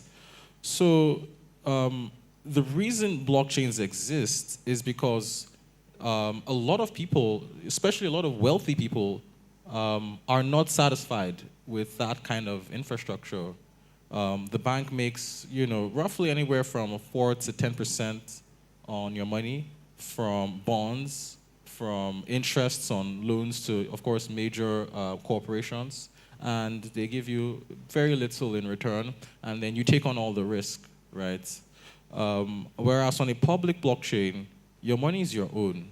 And sure, these assets may sit idle, but at least there's no event that can take away that money from you. That's why Bitcoin right now is sitting at 2 trillion. We just crossed an all-time high, $125K per Bitcoin. And Bitcoin doesn't even do anything. You can't stake it, it really doesn't do anything. It's a glorified NFT. But people value the fact that it lives on a decentralized network where no nation state, no single individual has proven to have power over that network. And that is the most important thing about blockchains, is that decentralization. It's that like permissionlessness that keeps people in control of their assets. And so, of course, we're seeing now a lot of, enterprise blockchains or corporate blockchains. I think we saw Stripe is launching a new L1. There's a new Plasma blockchain as well. I don't think that these blockchains are going to see any significant user or developer adoption because they kind of are the antithesis of blockchains. People wanted to use blockchains because they didn't want to give up control. So stablecoins are also this middle ground between giving up control a little bit. Like if banks come to start issuing stablecoins, then they necessarily have to give up control of the money supply, right, to people so that people can own, of course, their own assets. And it's this middle ground between that and still being able to perhaps freeze accounts on-chain if they detect any kind of fraud, what have you. And so, yeah, that's just my own personal opinion. We can see this in existing supplies of stablecoins as well. Theta at over $170 billion, USDC nearing almost $100 billion as well. These assets, if you can think of these issuers as sort of banks, and these are their assets under management, places them in the top 50 banks, right? So banks, they hold assets, they have assets under management, right? The assets that users have deposited to them. So stablecoin issuers are now competing with the top 50 banks. And I think it's inevitable that they will become the top banks, in quotes, in the future. Okay, Sean, sorry, I have like a follow-up question with that. Do you think it's really necessary for, these banks or like these more people to launch their own stablecoin blockchain? Why not just, maybe everybody should gather and just choose USDT or USDC or C-Engine rather than just building their own stablecoin from scratch? I think it's a question of distribution, unfortunately. Banks have basically all of the distribution. And if they do decide to launch their own stablecoin, that product will meet users, where they are, on their mobile app. I opened my Stanbic mobile app recently. I saw these e-wallets, the e-Naira in there. And that's distribution, even though it was poorly implemented, but that's distribution.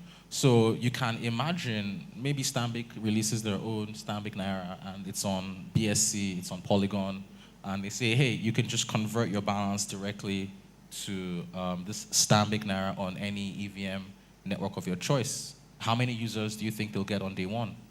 So there's definitely going to be competition for stablecoin issuance. Yeah, all right.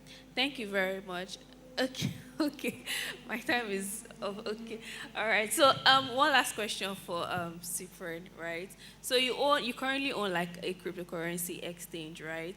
So my question is, what on-chain and off-chain tools and policies are essential for African regulators and exchanges to effectively monitor transactions and prevent stablecoins from becoming a preferred channel for money laundering? Okay, as a builder, I love to be very practical. So if, for example, now okay, let me use Zonex, which I'm the CEO of. On Zonex, every transaction on Zonex is carefully monitored, and we use good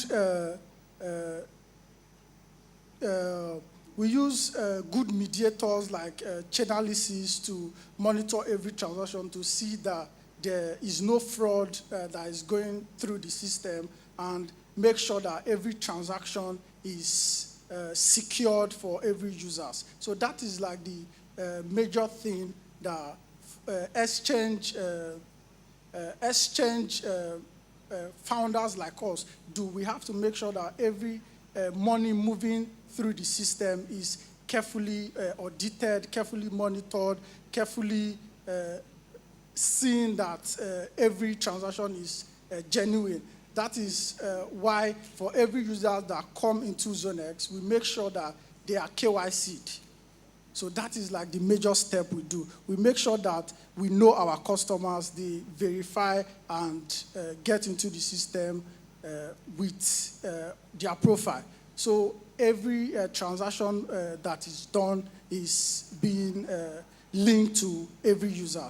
So because we offer an off-ramp service, that means you can send the major use cases of stablecoin, which is remittance. You can send money from anywhere in the world to Zonex users, and they can off-ramp to their system. So those users are KYC'd, so that when they off-ramp to their e-wallet or to their bank account, we make sure that we link a user to it. Thank you. All right, thank you very much, everybody. Thank you. We have come to like the end of this panel section. I hope you guys learned one or two things from this panel section, because it was very interesting for me. So thank you very much, everyone.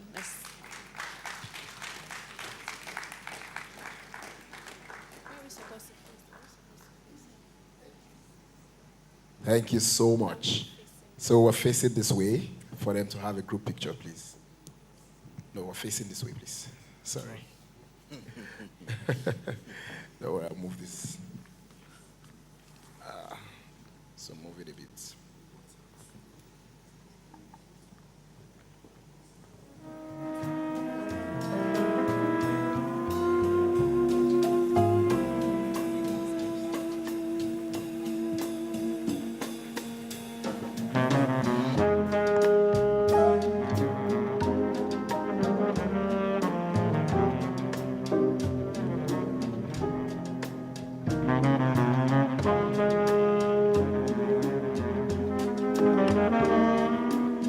All right, a round of applause for them all as they head back to their seats.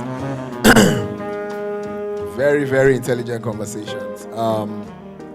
If you know, you've been wanting to understand how stablecoin can play in your business, how you can implement blockchain solutions, Sheon is your man to meet.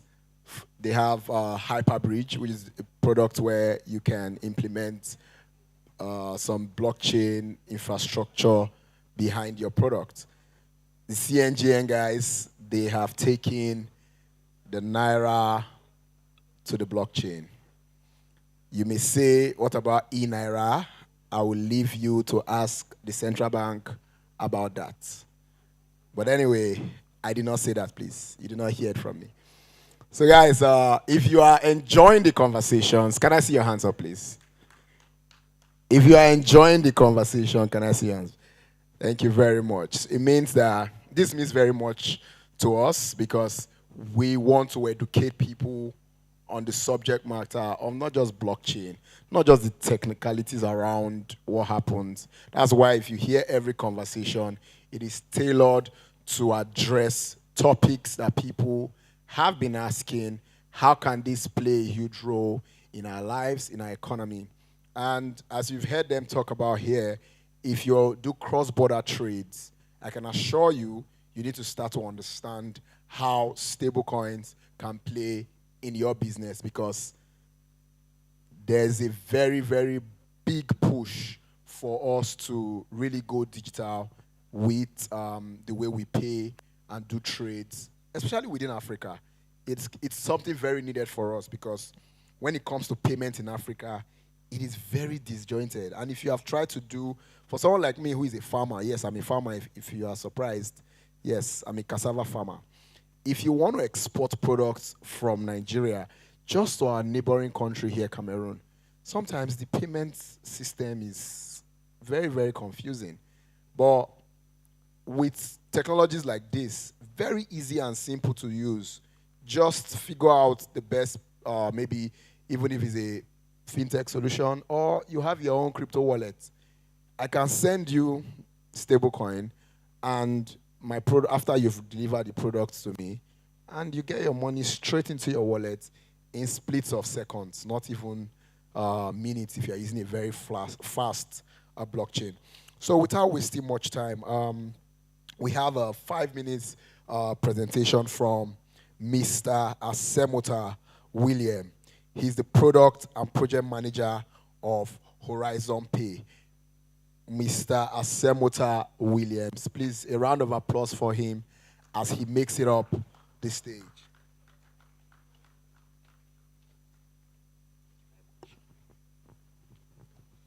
Hello. Thank you very much. Please just put your hands together for the MC. Please join me in celebrating him. Thank you. Good afternoon, everyone. And thank you for having me here.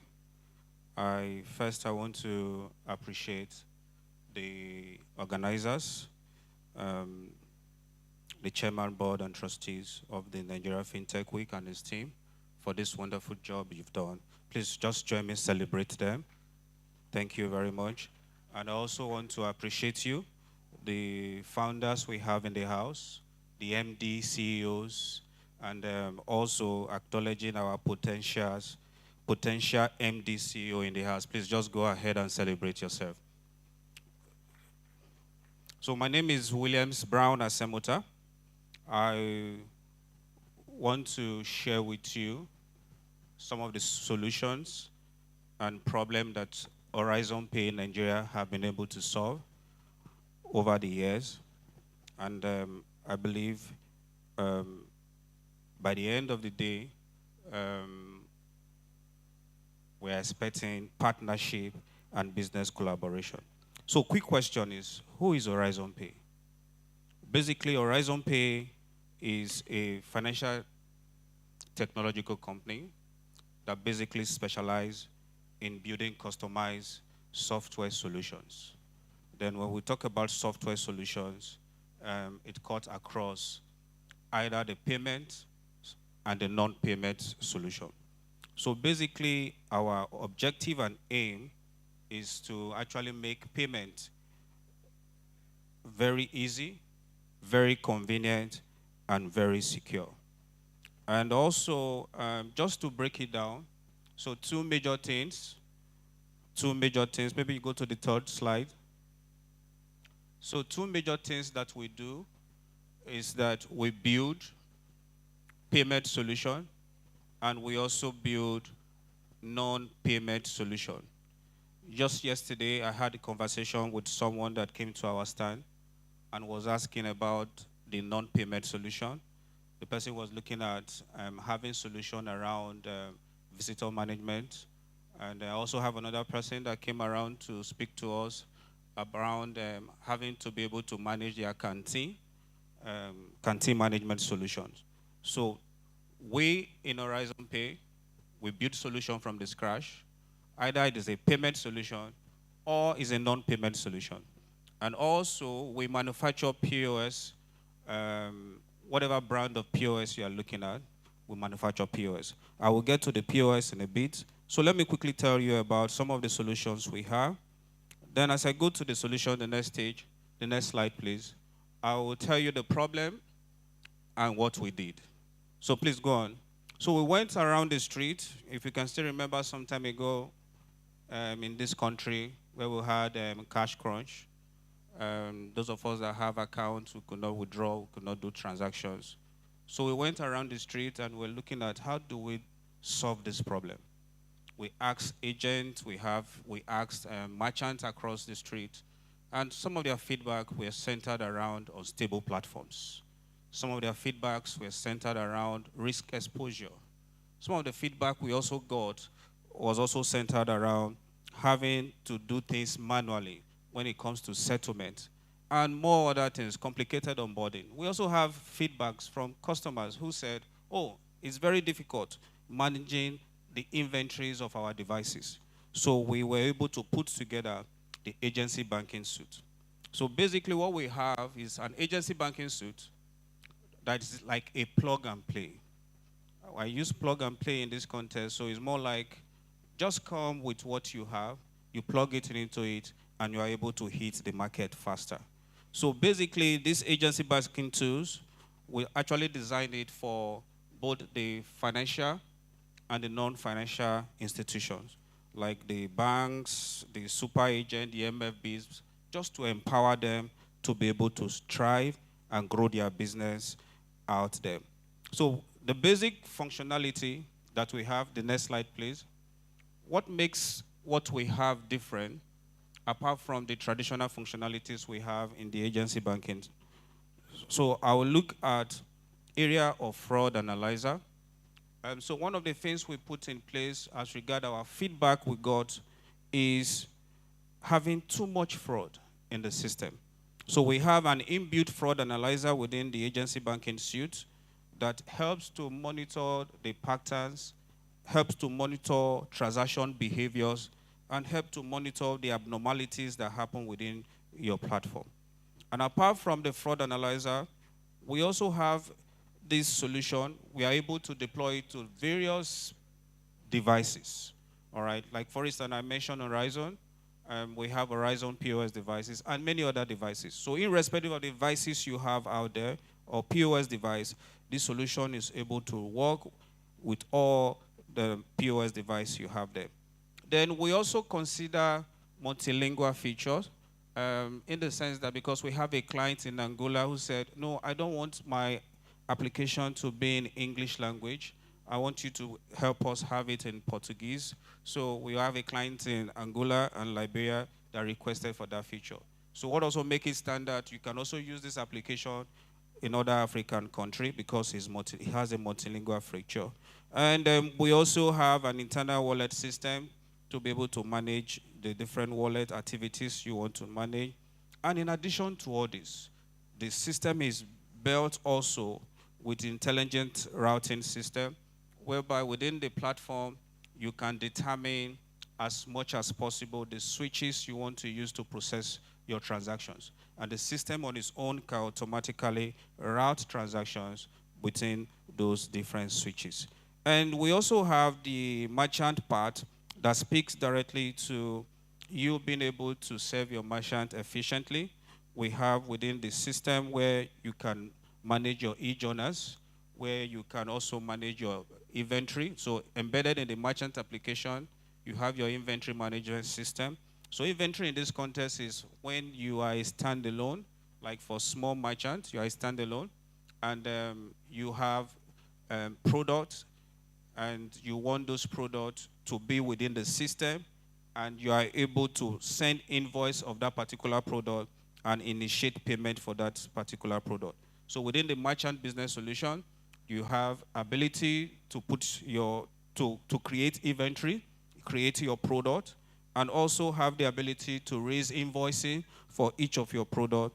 And if peradventure you said, oh, I don't want to use the inbuilt inventory system, I already have an existing AROP inventory system that I want to work with, it's easy for you to integrate with. So these are some of the features we have for the agency banking suite. Please, the next slide, please. All right, so basically this agency banking suite depends on how you want us to deploy it for you. You can either deploy it via the POS, mobile, web, or USSD. So now I quickly want to talk about another solution. Please move to the next slide. the transaction monitoring system. So yesterday I listened to someone who said that the guys out there who carry out fraud, they are becoming smarter. And that there is need for us to build a smart system to checkmate these guys. So basically we have what we refer to as the fraud monitoring system.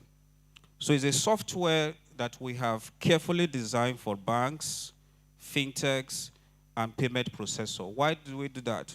To be able to track, analyze, and flag suspicious transactions in real time. So you will agree with me, there are big fintech, big banks, small fintech, that have experienced some fraudulent transaction, but they can't report it. They can't mention it. They only report it in the boardroom. Oh, so thing happened from so location. How do we go about it? How do we recover the money?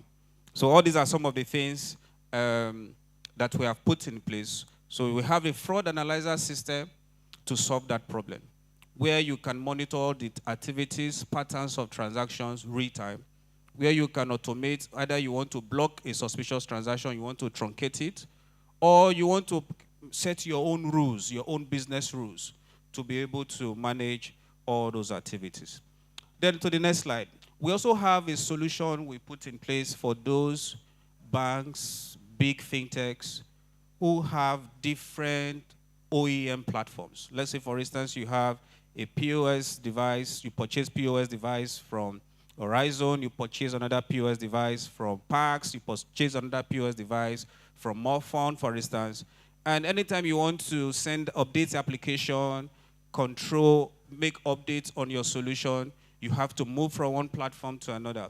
So what we did was to come up with a centralized management solution that will help you uniquely carry out all updates on your system, geofencing activities, real-time monitoring, application update, installation and uninstallation, remote configuration from one central location.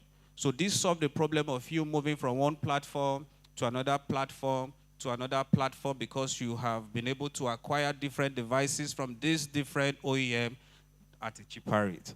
All right, so that is also, so basically our stand is out there. You can also meet us for more information.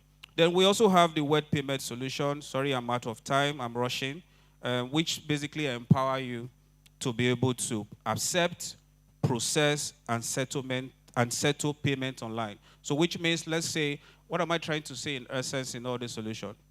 We give you a tool that enable you to grow your business. So if you are a big merchant here, or a big organization that have several merchants within your space, and they are looking for signing up with you to offer an online payment solution where they can be able to process payment, then you have a platform. So we have the payment gateway solution we have put in place to help you achieve that.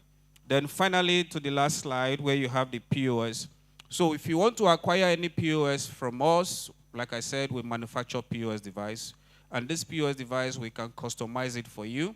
We can make it look like your own brand, your logo, your color, and any POS device you want from us. And the beauty of this POS device is that they are in compliance with the recent CBN rules, which says that your POS device should be Android 10 and above. So currently, all our POS device is Android 12 and above in versions. Then we have long-lasting battery life. And in the POS device, you have GPS-enabled full remote control. You don't have to be in site to be able to make updates to your device or do any customization to your device. So I will be expecting to have you on our stand. So finally, we also consider that there are many POS devices out there that probably need after-sales support in terms of defects, repairs. So we have 4 repair centers in Nigeria. Currently, we have in Lagos, Port Harcourt, Kano, and Abuja. So any POS device, and we are also available to collaborate with any OEMs who is looking to partner with us to help them provide after-sales support. Thank you very much. Thank you very much. A round of applause for them at Horizon Pay. Thank you so much for your amazing solution. So guys, if you have any need for their products, he's around. You can still get to connect to him. Thank you so much, Asemota, for that presentation. Are we enjoying ourselves? Are we learning anything? I don't like coming for events and I'm just sitting and I'm not picking anything. I hope we're picking things. I hope we're picking things right. Amazing. If you're picking things, I want to hear you say blockchain. I can't hear you. Blockchain. Crypto. Bitcoin. I hear Bitcoin. Bitcoin is big now. $125,000. Bitcoin. I'm sure Satoshi where he is will not like this one now. Let's say that Bitcoin. Don't mind me, guys. It's an amazing space, and for the number of years I've been here, it has been very, very beautiful. It didn't just start all out as this beautiful. There were times, Lee, I'm sure you remember those days where we come to conferences and there are only 2 people. Yes, you call a very big space and you see only 2 people attending. In fact, somebody will tell you, this crypto thing you are doing, let them not arrest you. Yeah, somebody legit told me that one day. But, I mean, we've come a long way. And like I earlier said, the regulators are listening. The government is listening. Now they know that the industry is not to be taken for granted. And that is why this panel session is very important. And yours truly, Chike Okonkwo, I will be moderating this panel. And I have amazing persons, and the first person I'll be calling on stage is Mr. Obinna Iwono. Mr. Obinna is the president of one of the prestigious associations in Nigeria, Stakeholders in Blockchain Association. He is also the founder of CBC Technologies. Please take your seat, sir. I'm also calling on Mr. Oluwaseun Ajama. Please make your way up. Guys, please, a round of applause for these people, please. Let's encourage them so that they will dish out the informations without hesitation, you know. Thank you so much. I think the last person I'll be calling is Mr. Israel Ololade. Please make your way up the stage. Thank you so much. All right. So I thought Mr. Israel was here already. Okay. So, fantastic. All right. Mr. Oluwaseun. Oh, yes, thank you. All right. Guys, like I said, this panel we're going to be talking about importance of creating a safe, scalable regulatory framework for blockchain and AI and digital assets, cryptocurrencies and everything in the country. And why this is very important is that, like the FinTech Association president said, and I quote, that a lot of government regulations have come, and there was actually this is what was passed in the National Assembly, which now has given regulatory agencies to fully come into this space, to want to license companies and people who are builders. And if you have gone through the tax bill that was passed, you'll see that crypto, including your airdrop, that used to be free money, is now a taxable. I will stop it there. And let's go ahead, please. So I have a first question, and I don't know, anybody can pick it up, but I would like Mr. Obinna to really talk about that, because I know that you've been around some of these agencies in deliberations. How can Nigerian regulators, especially CBN, SEC, NIDA, create a safe environment, or how are they creating a safe environment for digital asset users, investors, without enacting overly restrictive policies that can stifle the industry, whether for builders or for users in the space? I know you've been in the forefront of these conversations, and how are they trying to do that? And also, what are also the advice that you think they should also still take for them to make sure they don't stifle the industry? All right, thank you very much. So when it comes to the area of regulating the industry, currently, we would say that the only regulator who is doing something about that is the SEC. Right?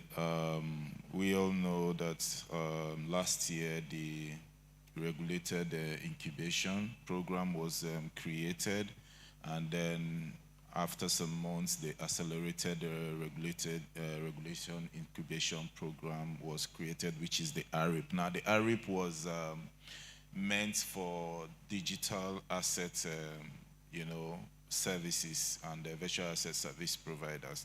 Now, why that program is important and which is like the right way to go is this is a new technology, even though it's been around, but it is not something that has been in existence in the world before now. This technology is just about 16 years old.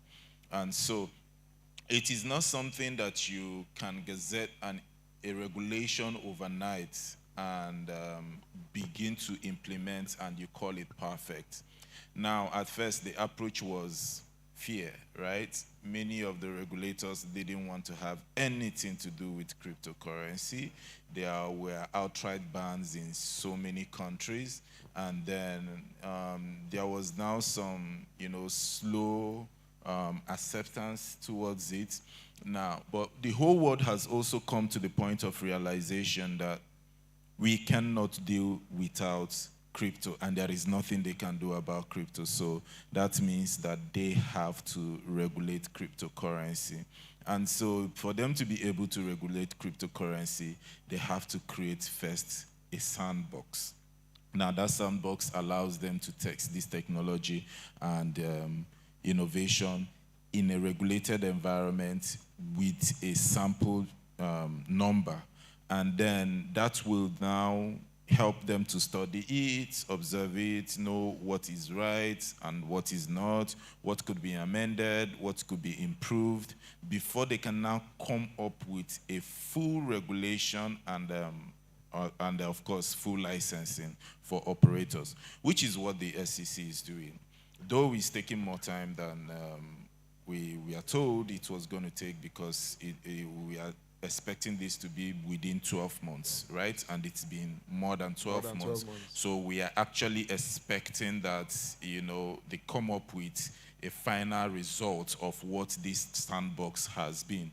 Even though the number of samples being used for the sandbox is quite small, yes, to be able to understudy the market and come up with a final regulation and full operational licensing, we still commend that as a good step and approach. Now, if we look at the ISA 2025, it listed virtual assets, it mentioned virtual assets and digital assets. Now, the implication of that is that it has automatically classified digital assets as securities, which totally it is not. A part of it is security and a majority of it is not security, right? But that is also a step, because before now there was nothing entirely existing.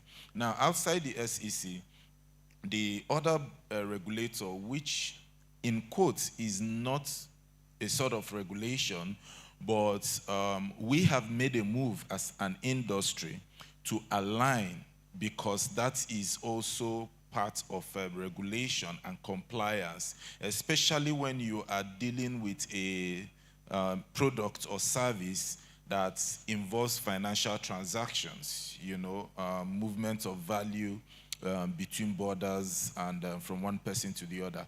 That is the NFIU, the Nigerian Financial Intelligence Unit. Now, the FIU is a body in every country of the world, all right? And this body was created to, solve or help to mitigate things like money laundering, terrorism financing, proliferation financing, which is the sponsoring of manufacturing of weapons of mass destruction, chemical bombs, and all of that. And so we approached them and said, hey, okay, you have a certain oversight in the financial sector, and what we do also has to do with the financial sector. Now, that oversight that you have in the financial sector has to do with reporting, right, of financial transactions. So we want also to start reporting financial transactions within our platforms by our operators to the NFIU. And we want you to design a framework for that, to help us with that reporting. Okay, and we've been having this series of workshops and engagements with them. Of course, Sean here, who is the compliance lead at Pressmeet, was in one of them. Now, apart from the SEC and the NFIU, the only other document that has also mentioned digital assets is the new tax, the current Nigerian Tax Administration Act, which now mentions digital assets, but its focus is only in the area of taxation. Now, there is a whole lot to unpack with that, many things that are not right about it, and, a better way to approach it, because this is a young industry, and we don't even have a regulation. Operators don't have licensing, and there is already a tax administration act for it. Does that imply that you have now recognized crypto fully, and then that we can now open bank accounts with Nigerian banks? Because that's one of the questions I posed to the CBN. Why can't we open accounts in Nigerian banks after the 2023 December circular by the new CBN governor that lifted the restriction on banking transactions? And the response was that they will open bank accounts to fully registered and licensed, crypto exchanges. Now, but we are currently in a sandbox. We are in a regulatory incubation program. If we do not have access to bank accounts, how can we fully test this regulatory incubation program? Because these people who are in the incubation also need to use banking services as part of the rails for testing to come out with a final outcome. So you will see that it is not really complete, it's fragmented, but this is what has been done so far. Now, what could be done? There is an approach. Sorry, hold it thought. We'll come back to this. There's something I want to ask him concerning, you talked about anti-money laundering. I will come back to this. I want to ask him something there. So in this whole conversation, I remember the last CBN governor, one of the things they were hinging on was anti-money laundering, terrorism financing, and a whole lot of other things. When it comes to safety, security, and how users are protected from using this product, I don't want us to also only talk about the good part and the sweet parts. So we need to also look at the gray areas. What anti-money laundering what anti-money laundering and ways of combating financing terrorism standards for virtual asset services are both effective for national security, protecting small Nigerian crypto businesses to implement without even breaking the bank or any excessive financial constraints or even technical burden on their part? All right, thank you so much. It was going to be a very, while asking the question, you alluded to one of the biggest bottlenecks, which is how much it costs to be compliant. Considering that usually founders consider compliance as a money spending department. So the question now is, what can we do? What techniques is available? Yes. And the simplest would be education, all right? Educating like the users, the regulatory bodies should also support with education, and the operators would also do education. So for instance, when I came on board in Pressmeet as compliance lead, first thing I had to do was, I knew at the back of my mind, being a lawyer, that people consider the law as a necessary evil. Not everybody ordinarily know what the law is saying and are interested. So what we needed to do was to create, so what I did was create a persona called Sniffy, that's like a character, and then do education in a very simple, easy to, like storytelling basically, right? So that's one thing we can do. The operators, the regulators can do storytelling as a way of educating people, all right, about all of these risks. The second thing is to continue to abide by FATF regulations or guidelines, which would be take a risk-based approach, to anti-money laundering regulations, which is to say that high focus should be monetary budget, and focus should go to high-risk-based products or areas, and then also ensure that inclusion if it is not a risk-based approach, you are going to be excluding people who do not have access to infrastructures when you are coming to all of the KYCs and all of the EDDs and CDDs that you want to do. So if you use a risk-based approach, that means for people who would ordinarily have been excluded, you are going to be able to bring them in because the requirement for such things would be lower than those who have higher infrastructure. Those are like the basic two things we can do that will not be too costly for us to implement solid anti-money laundering laws and regulations in Nigeria. Thank you very much. Thank you very much. So let me come to you. Obida mentioned something about the way they've classified digital assets, and they've strictly called it securities. And I think that's why it is the SEC that's taking the lead on trying to regulate this space. So my question is, in terms of this classification and this definition, how should Nigeria even definitively even classify tokens, either security tokens, utility, or what so that they can even implement a better regulatory framework? Because I know there's a payment side which stablecoin comes in. There is, just tell us, please. Okay, thank you very much. So one of the biggest challenges when it comes to emerging technologies is there is always this desire to want to control it. And then the reason why it is a challenge, or the danger of that, is that it's always dangerous, or it's always, the outcome is not always great when you seek to control what you do not fully understand. So when you look at the entire cryptocurrency space and you call them securities, that is not necessarily true, because cryptocurrencies are utility-based. Yes. And whenever we speak utility, that means they are currencies that have use, and honestly speaking, they are currencies that do not have any use at all. So in order to be able to fully regulate and classify this asset, we first must understand what's the utility backing, each token or each ecosystem, because most of these tokens have ecosystems built around them. There are some meant for just payment, like you have said. Stable coins, rank high in that particular sect, and we do have the ones that can actually serve as store of value. We have the ones that you can use for speculative reasons. Bitcoin was not necessarily in that category, but over time, Bitcoin has entered that category of speculative. So the original vision for Bitcoin wasn't that. It wasn't supposed to be an investment vehicle. It was supposed to be a means of payment.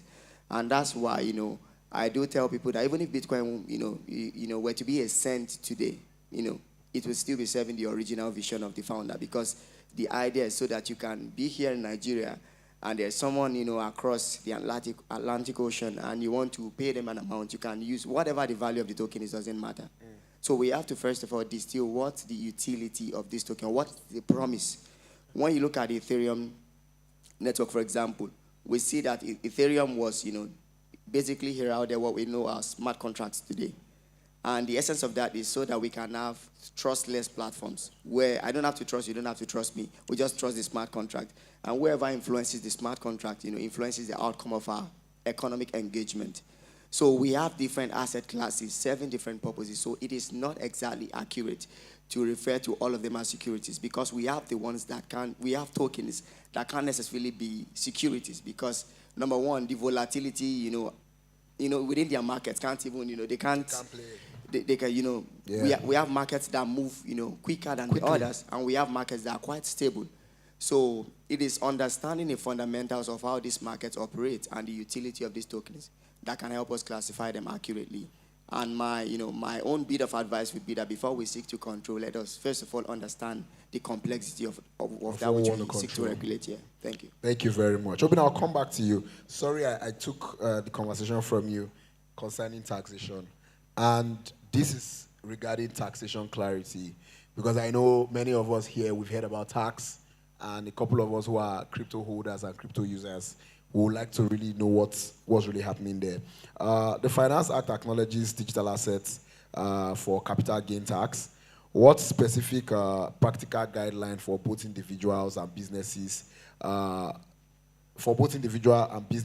easily access the report or comply with this digital asset taxation in Nigeria, and maybe ensure fairness in their system or even comply with it? I remember the other day there was a space you guys had on LinkedIn where you brought in some people together with Mary Block. You guys talked about it. What are some key points that you think you can share regarding that when it comes to taxation? Okay, so in the area of taxation,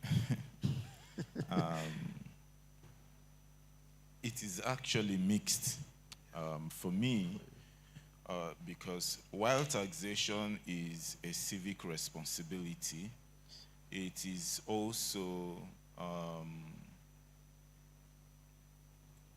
looking for what word now to qualify it, because the industry, if you are carrying out economic activity, right, you can be taxed off your profits, right? Now, determining what the amount of that tax will be is another thing, and this is where responsible regulation and leadership also comes in, and that is what I find as the missing gap. Now, another big question is the industry ready for taxation? Is it ready to be taxed? Should the industry be taxed now, right? And then all of the things that are listed as taxable, I also saw things like your airdrops, your bounty. It's very worrisome.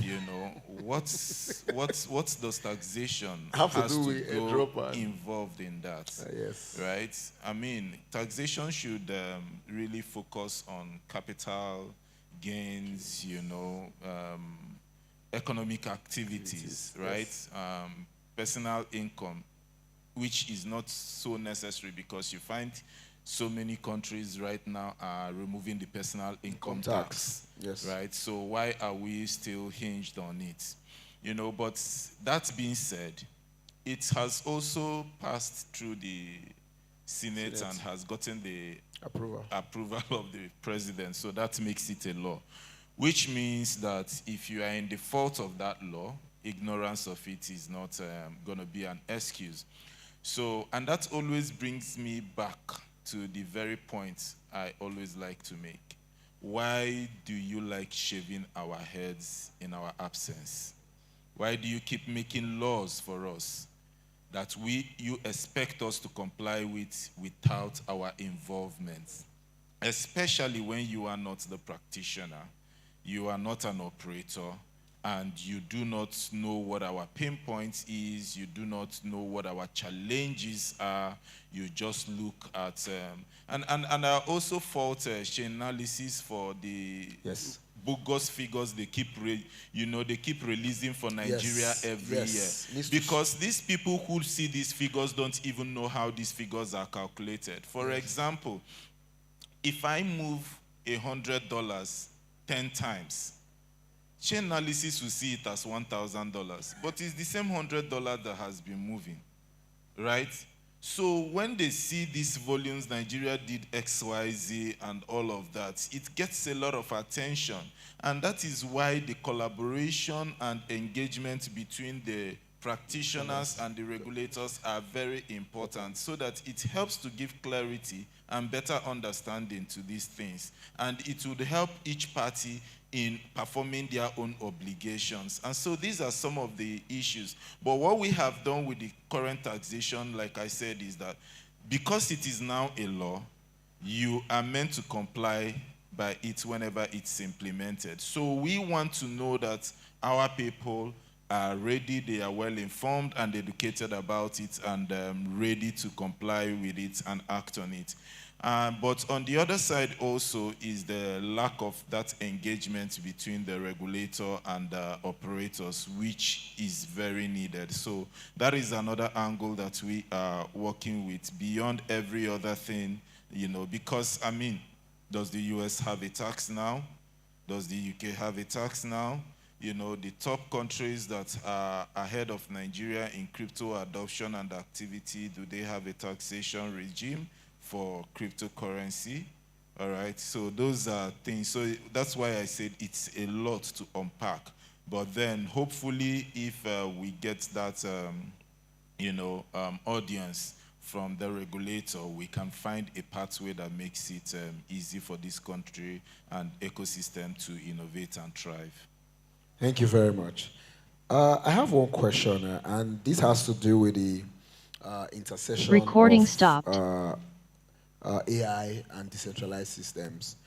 And as somebody who I believe that there's a very big intersection between AI and the blockchain.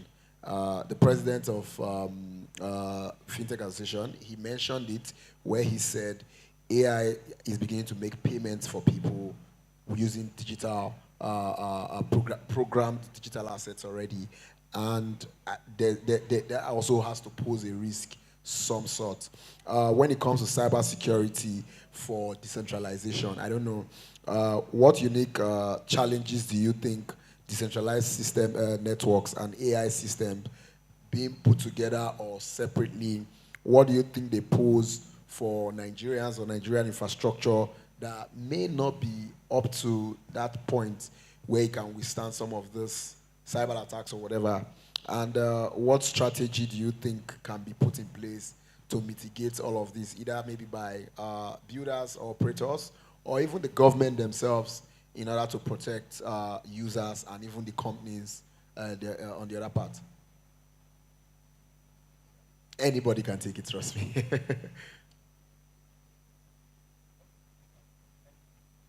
The mic. Okay, thank you. So, on the part of challenges, I do not necessarily see challenge because, I like to think about it this way. For everything, I was talking about utility earlier. For everything that has an utility, that means that very same thing is also subject to abuse. Do you get? And, looking at between AI and blockchain, of course, the very first intersection would be that both of them have become the buzzword over the last decade. Do you get? Like, when you talk about AI, you talk about blockchain, cryptocurrencies, like they gain popularity. And of course, on the side of blockchain technology, we have a non-linear relationship between adoption and popularity. The blockchain technology actually became very popular over a short period of time because of cryptocurrencies. So the adoption rate didn't catch up with the popularity. So that led us to a place where what most people know about the technology is based on assumptions. And that's a very dangerous place. But AI, on the other part, the popularity and adoption over the last decade, we can say it's almost even exponential. We have more people, using it before they figured out how, to actually use it accurately. Yeah. So now thinking about the danger, of, the marriage between both of these, I think that first of all, we can leverage AI to begin to secure decentralized systems. When you think about things like smart contract audits, at the moment, when one of my partners then would say, the best form of smart contract audit is just to copy an existing one that is working, that's never been broken. Do you get? So if you see a smart contract that is working, nothing has, you've never seen any incident report, just take that one. That's the best form of audit because as humans, you can't. And we've seen cases where, we talk about the blockchain technology being very secure, but we've seen breaches here and there from carelessness on the side of people or to, bugs in code that wasn't attended to. So just the same way we see AI being utilized in the normal, tech space, we can also utilize AI when it comes to blockchain technology. First of all, one of the primary things I would think of is using it to audit the contracts that govern decentralized systems. Because if we approach AI at that level, then we'll be able to mitigate the challenge that might also arise from using AI to try to beat decentralized systems. I think that would be my thoughts on that. Thank you. That's a very, very smart one. For me, sometimes I just wonder how that correlation can be. I want to come to the conversation of attracting investments, and I think I'll pose that question to you. What concrete steps, as a compliance person and regulatory who plays around that space, what concrete steps do you think regulators should put in place in terms of their regulatory framework to make Nigeria currently is quite competitive, but the world is maybe globally competitive, a globally competitive jurisdiction for foreign investments in the digital asset space or AI sector, learning from jurisdiction like what Malta has done, even Switzerland. I think one thing I would say, somebody asked me a question, I think a couple of days ago. The person said, Chike, we've seen in Web 2 tech, for people who don't know, traditional tech, people call it Web 2. We've seen unicorns come out from Web 2 tech, but in Nigeria, with all the buzz and adoption in the ecosystem, we hardly see, we've not seen any unicorn of some sort come out in the Web 3 ecosystem. So what do you think? Do you think it's a government policy, regulatory, or whatever framework, or do you think it's on a part of maybe what we are not doing right as people? But how do you think government can throw more light? At least they are beginning to tax the industry. They should be able to help bring in, touchlight us to the world for them to see us too. Okay, all right. Another interesting question. So the interesting thing about governments, regulations, and policies would be that the drive story would be an attempt to ensure foreign investments. Usually, FDIs would rank high in economic plans for any reasonable nation who wants to grow. However, you then look at what is on ground, and you can see a mismatch between what our goals are and then what we have prepared, what the plan, the roadmap is. First thing is, we need that clarity with regulations. People don't want to step into an already murky water with an existing chaos in terms of regulation. The last time we had a workshop with the NFW and the SEC, one question that we asked that wasn't answered is, how do you expect us to abide by laws that are not in existence? So what we have right now usually would be advisory notes and the likes. But you're already bringing taxations, right? And we still have a lot of, we have scattered laws, disparities. And I want to really say that on one hand, we are making progress. We can sit in rooms right now and speak and talk. Yes. But we need to have that clarity with regulation. One simple step, one simple thing we can do to advance this is, I recall that in what you call the Web 2 era, and particularly during the Olusegun Obasanjo presidency, there was something they tried to do with one-stop shop licensing framework, yes. Which means that when you come into Nigeria, all of the licensing framework are stuck in a place. They are housed sort of in one place, such that if you are coming in as an investor, your point of contact, information, communication, and the things that needs to be done is centralized. We need to also do that for our industry, for this ecosystem, to have a one-stop shop system for licensing, for regulation, for communication and information dissemination. This is simple, but it will also ease, what people consider as the bottlenecks when it comes to investment. Again, these two things, amongst many other. I'm surprised that Obina has not spoken about self-regulation, because it is something that enhances and gives further confidence to investors. I think on our part, as maybe individuals or operators, self-regulation is also another way that can further enhance confidence of investors when they want to come to Nigeria. Thank you. I mean, I think Obina, he threw a question at you already. I happen to be part of an association where we've been promoting self-regulation for long. Obina, maybe in a minute just or two, just throw a bit of light on how self-regulation can also help and how we can encourage businesses who are building to join in this work of self-regulation we're doing in the associations. Okay.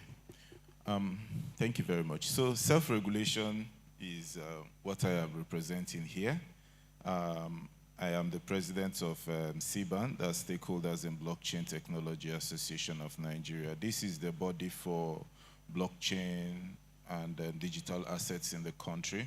And what we are is a self-regulatory body. Now, self-regulation is how this industry has come to the point where it is today. Without self-regulation, we wouldn't have a very practical and robust industry and operators today, because there is no regulation from the regulator to guide us. And so what we did is, in the interest of best practice, we looked around the world to see what is being done and also what should be the standards, and we came up with a framework to guide our members. So if you are a member of CBAN, you already have a code of ethics that you would sign before membership, and that code of ethics contains not just your regulation as an individual, but as an operator. And this we are drawn from, best practices from around the world. And now we tailored it to be adaptable to our ecosystem, because it's one thing for you to have best practices around the world, but it is not suitable for your ecosystem. It's just like importing a snow mowing machine into Nigeria, while it is it's solving a problem, but it's not solving a problem for Nigeria, because there are no snows in Nigeria, so it's useless here, right? So one of the things that we have done amongst many for our operators, first we mandated KYC. We said everybody who is going to be accessing services on your platform must be fully KYC. You must know who your customer is. These are things that you must put in place. Corporate governance. What's your corporate governance like? These are things that you must put in place as an operator, And then, of course, disclosure. So if you are keeping customers' assets, we need to know that customers' asset is totally separated from the company's assets, that you are not mixing customers' assets with company's assets, because this is the reason why FTS crashed. We have a system where somebody was busy trading with customers' money, and one day it went boom, and everybody lost money. So there is a whole lot that we have done. So, I mean, the regulator, have us as a partner. And one of the things that we do for the regulators is that we make regulation compliance easy for them, and we also make compliance cheaper for them. So they don't have to go through all the nitty-gritty of every single detail and basic information and framework. We have already done that. They just approach work at the highest level. So it's like what the president is. The president is the chief executive, right? So the regulator is the chief executive. We, as a self-regulatory body, we are the ministers, and our work is what helps the regulator to even be more effective and successful in their work. So now, what does that bring us to? If you are an operator and you are not a part of the self-regulatory body, then you are doing the wrong thing. You should join CBAN, and you can always find us at cban.org, SIBAN.org, right? Thank you. And if you are also a professional in the industry, you're a legal professional, a compliance professional, a tax, accounting, and policy and regulatory expert, the association is for you, because together we all build. It's an industry body and organization for professionals and founders in the ecosystem. Thank you. Thank you very, very much. So what he said and what he has actually said, you have seen that self-regulation has gotten us this far. And if you are building or you have built a solution and you're not part of this body, it's important you join. And I think one of the criteria for even getting the license application from SEC is that you must be part of an association. So it's very important you take this into consideration. Somebody joined us online. Good afternoon, Mr. Mbesa. I hope I got the name correctly. Yeah. So I think the question I will throw to you is on capacity building. And in the conversation of capacity building, what are the most crucial actions that government should actually put in place? Especially, I like to say, I know you're in Ghana, and also we here in Nigeria. Ghana is already talking about regulation, and Nigeria too is talking about that. We have talked about taxing us. Ghana isn't yet talking about that, but what are they supposed to also do as government to either educate users, as they say they want to, protect users more, and maybe incentive programs or public-private partnerships that they can also go into. I know NIDA in Nigeria here is doing some of that, but what do you think are more things you think the government can implement in order to build capacity, both for even companies and users, and also their own agencies in the that are going to regulate some of these operators?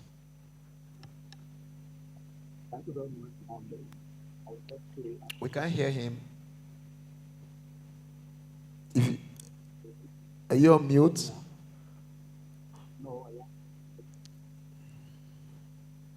All right. Okay, so anybody who wants to take that question, just maybe for like 2 minutes, then when he is able to speak, he will. Okay, so the question is, in terms of capacity building, what is the government, what are we going to say the government should do, either to make sure the bodies or agencies that are going to even play in terms of regulating the ecosystem, or what they are going to do also in terms of educating users, because more people will come into the space now that they've heard, oh, government is issuing licenses, oh, now they're even taxing it. It means that this is now fully legal for them to do. So what should the government also do in terms of building capacity, educating people, both on the side of institutions and on the side of their own institutions and on the side of the public? Okay, so the SEC already does such a thing, and it's very common in the banking sector. When applying for licensing, the officers, they have people called sponsored officers of organizations, including the chief compliance officer, have trainings they have to go through and have examinations they have to write to ensure that there is both competency and proficiency in the industry. That's one. Again, the current body in charge of taxation in all the regulation and the changes in taxations in Nigeria currently is holding town hall meetings. The chairman has had a lot of conversations. I don't think anyone in Nigeria currently has had as much meetings, as much town hall meetings, or granted more interviews than the chairman of the fiscal committee in charge of the new tax act. So he's gone around doing town hall meetings. If you had invited him here, he would be here to talk about it. So it's like doing the groundwork, going grassroots to talk to the people who I would say that we live in a trust deficit society globally, and so you have to encourage people to come into whatever you are bringing on by engaging them in conversations and having interactions, going down to the grassroots, having conversations, asking questions, because in as much as we like to believe that some of these things are not right, we also live by a lot of misconceptions. So the people who set the laws have to come and explain to us what they really mean by these things. So these are things that we can do again for. All right. I don't know. I think we couldn't get through to Mr. Mbesa. I don't know if he can speak. Can you guys get me now clearly? We still cannot hear you, sir. Wow. Okay. Hello? Yes, we can hear you now. So please, you want to add to that, please, sir? Well, fantastic point of view from every speaker, and I've been privileged to listen to them give their insights. First, I'm from Cameroon, and that's what you guys call Cameroon. And I'm based in Cameroon, and that's why I couldn't make it, because the English-speaking regions in Cameroon are actually having a lockdown, and we can't move because transportations have been cut down, and we have businesses all locked down for over a month plus. And it's a saga here for us. But I will speak from the place of the average man. The average man who sees innovations, who sees blockchain, who sees AI as a tool for them to enhance their lives, and they don't understand the nitty-gritties about such stuffs. So I get to listen to most of the speakers. They're talking about the policies that have been upheld. You spoke about Ghana, and I was with most of the people in Ghana. The Bank of Ghana has done an exceptional job alongside with the 3I, which passed last year and is consecutively coming every year, to come up with certain policies that can really govern the tech, the blockchain sector, and even AI's introduction into Africa. But this is where it gets very tricky, because some of our meetings, it ends within the parameters of us, maybe the innovators, maybe us, the policy makers, government. And the average man who sits back home and is like, he's just there. He sees everything to him like breaking news, or he's running to catch up. So we come up with amazing policies. We don't come up with innovative methods to send out these policies for people to be able to know how to really utilize these stuffs and get ourselves up there at the best of our games. And that's just it. That's just the ball game that has been running around Africa. You get amazing conferences like what you guys we are all doing now, and then we have just the participants that get to benefit directly, and maybe their close proximities that get to benefit indirectly from the feedback that they give back to their communities. And there you can't know what are the next things that the government has instituted in terms of blockchain. How are we going to utilize some of this AI and these policies that are going to come to govern them? And we are there back and forth, back and forth. So I would love to just raise a cry for the average man, because if we come up with stuff like this, then we should send out our newsletters to the average man, telling them this is what we saw, this is what this board came up with, this is what they are instituting, this is where you can benefit. And there you make this, that's when you make the blockchain and the AI space very safe for everyone, because as of now we are covering a certain demographic specific need of people, and it's never all of us. Thank you so much. I think the panel has been an amazing one, and I would like to say thank you for joining us online, and also every other person who is here physically present. I do hope we have enjoyed the conversation here today. Like we said, I would like to also say, go study everything about the tax bill that's coming next year, and also study any other policy. If you are actually building in the space, study these documents so that you will talk from a place of knowledge. Even when you want to confront the government for inquiry, you're talking from a place of knowledge. Thank you so much, everybody, for listening. I would like to invite Lee to please join us for pictures, please. The CEO, Coin News Extra, please come join us on stage for pictures, please. Quickly.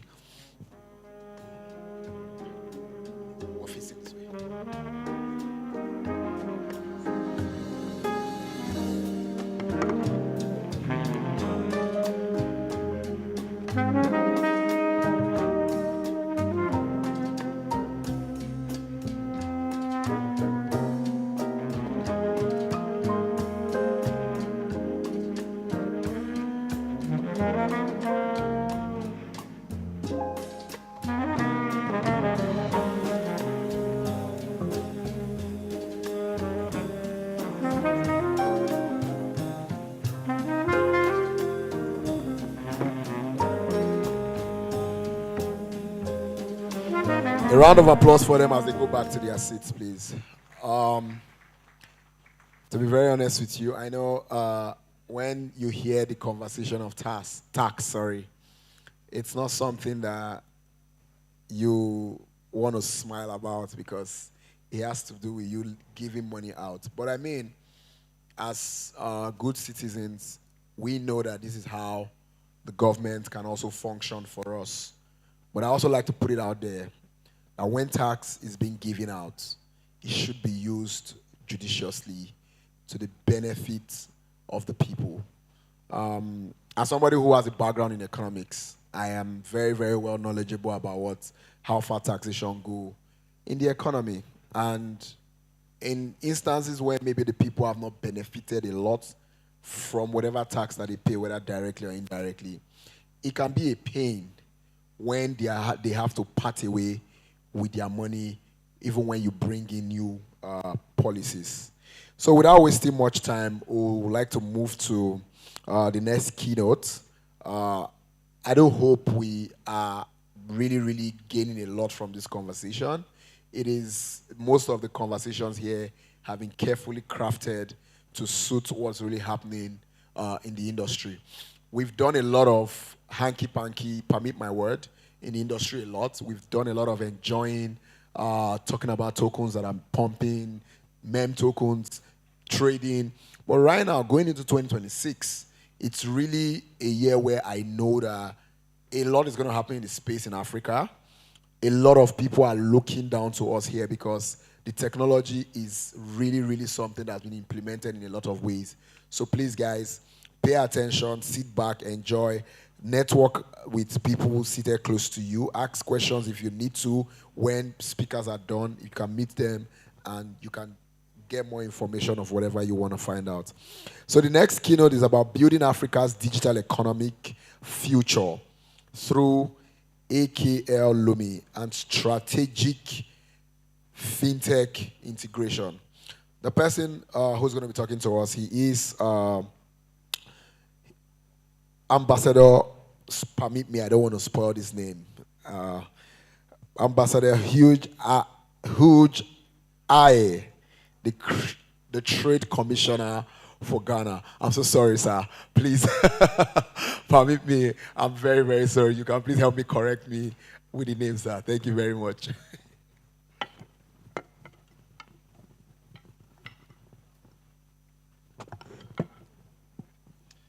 Good afternoon.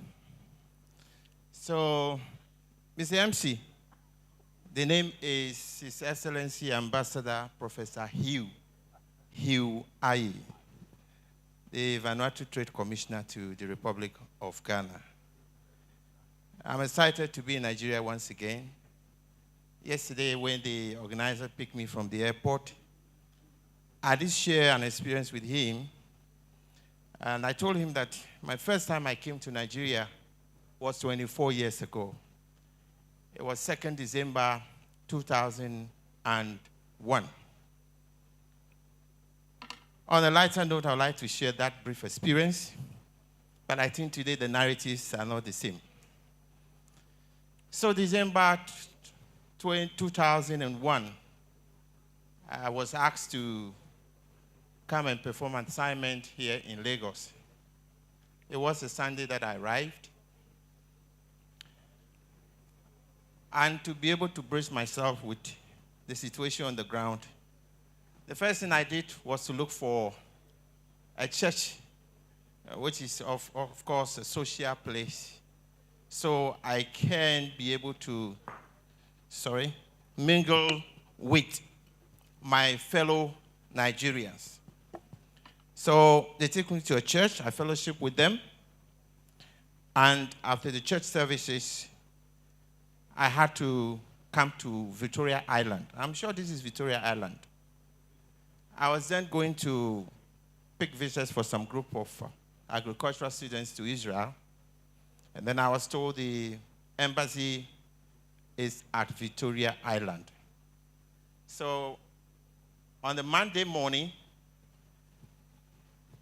I left the hotel to the embassy. Unfortunately, that night, the previous night, it was not too good for me because they said NEPA. There was no NEPA. So there was no air conditioning for me. I actually slept without electricity. So when I got to the embassy, I was told the visa issuance was only on Thursdays. And so for that matter, I had to come back to my hotel. And when I came back to the hotel, lo and behold, I met a young boy who approached me. And the first thing he did was to mention my name. I was surprised how he got my name. On a lighter note, please. So he said, Mr. Aye, are you from Ghana? I said, yes. But I have something to tell you. Will you mind if I tell you this? I said, yes, why not?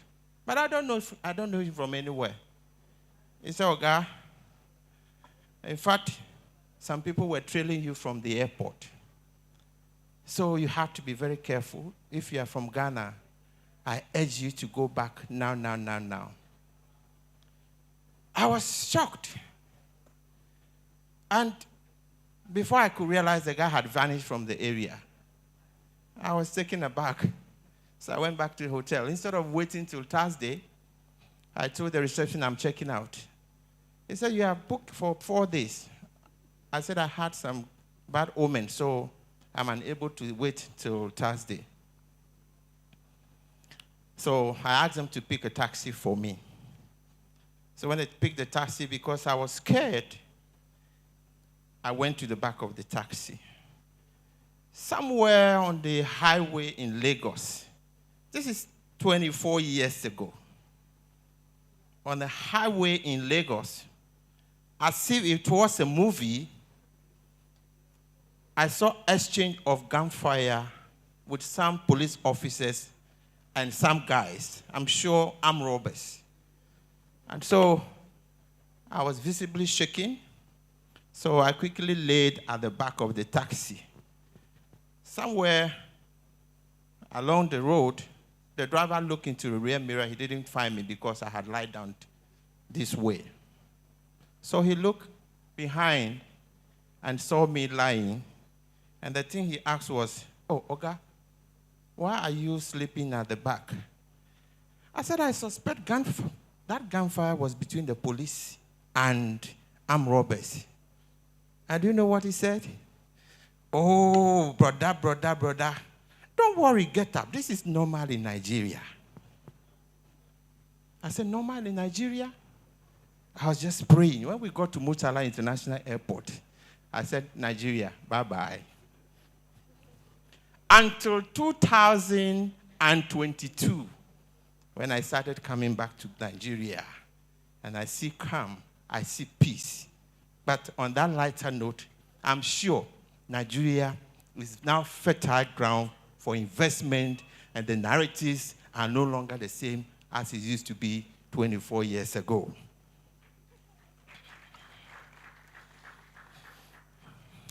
So, distinguished guests, partners, entrepreneurs, and fellow innovators, I'm honored to stand before you today as the Vanuatu Trade Commissioner to the Republic of Ghana.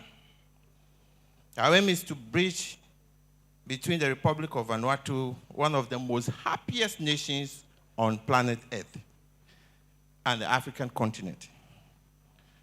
We bring representation of a new era of collaboration, innovation, and shared prosperity. Vanuatu is a Pacific island nation celebrated not just for its breathtaking beauty, but also for its philosophy of purposeful living.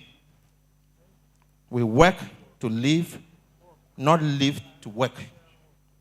And in that spirit, we believe work must be meaningful, empowering, and inclusive. Our population is just about 320,000 people. We are part of the Melanesian countries, Papua New Guinea, New Caledonia, Solomon Islands, and the Republic of Vanuatu. We are the only country in that region that speaks 2 languages, that is French and English. Why? Because we pay allegiance to two nations when we had independence in 1980 from the colonial British and the French. And so our curriculum is both French and English. So through the Vanuatu Trade Commission, Ghana, our mandate extends for beyond trade and promotion. We want to foster South-South cooperation between Vanuatu and Africa. We want to promote innovation, sustainability, and digital transformation. 2 years ago, the Vanuatu Trade Commission joined the African Diaspora Central Bank, which we called ECO 6, or the Economic Committee of the 6th Region of Africa, and now the 17th region of Ghana. I want to talk about the African Kingdoms looming. I believe your presence here today is very, very important. So please give me your attention, because something very, very important is coming to you, which you might not have heard before. I'm going to talk about the African Kingdoms looming and the African Diaspora Central Bank. At the heart of our transformational journey lies the African Kingdoms looming, the official currency of the African Diaspora Central Bank. Now, the African Diaspora Central Bank is the regional bank of the Economic Committee of the 6th Region, realms, nations, as per the African Union's 2019 Abuja Treaty.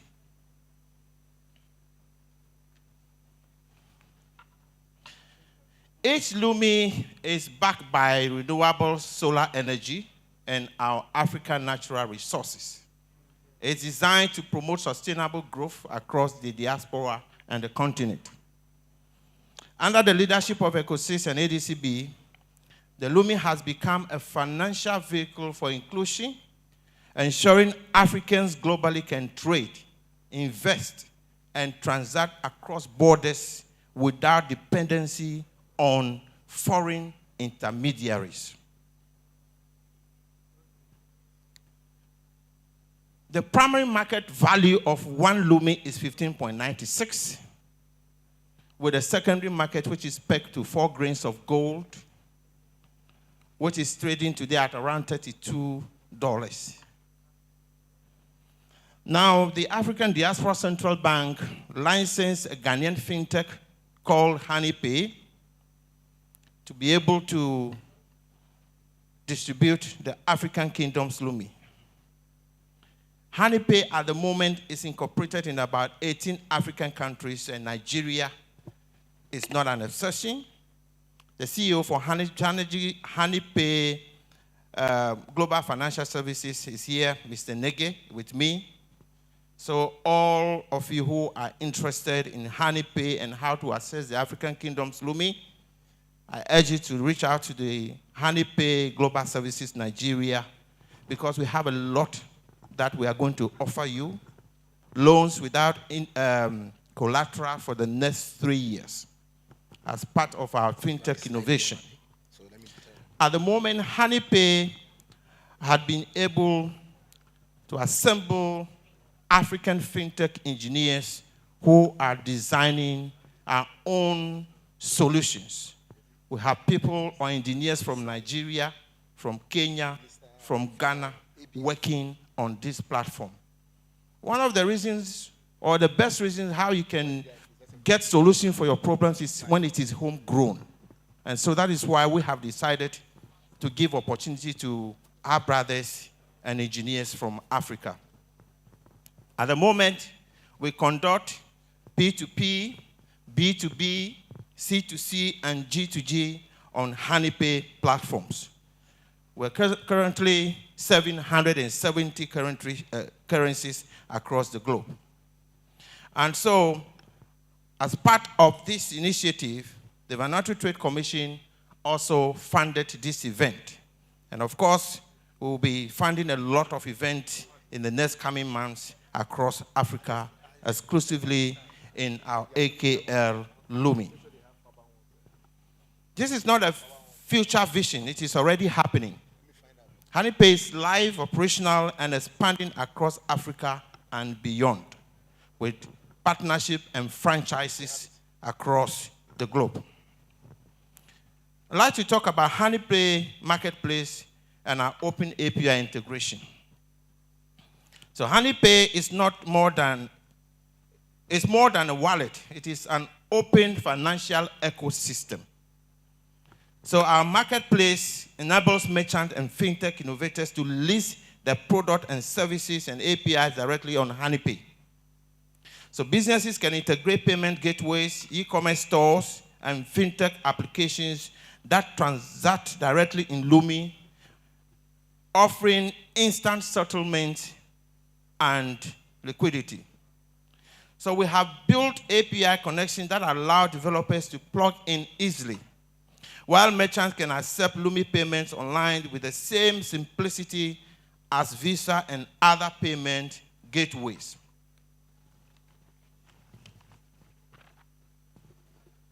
This position is HoneyPay's Africa's bridge between digital currency and traditional finance. Our footprint continues to grow.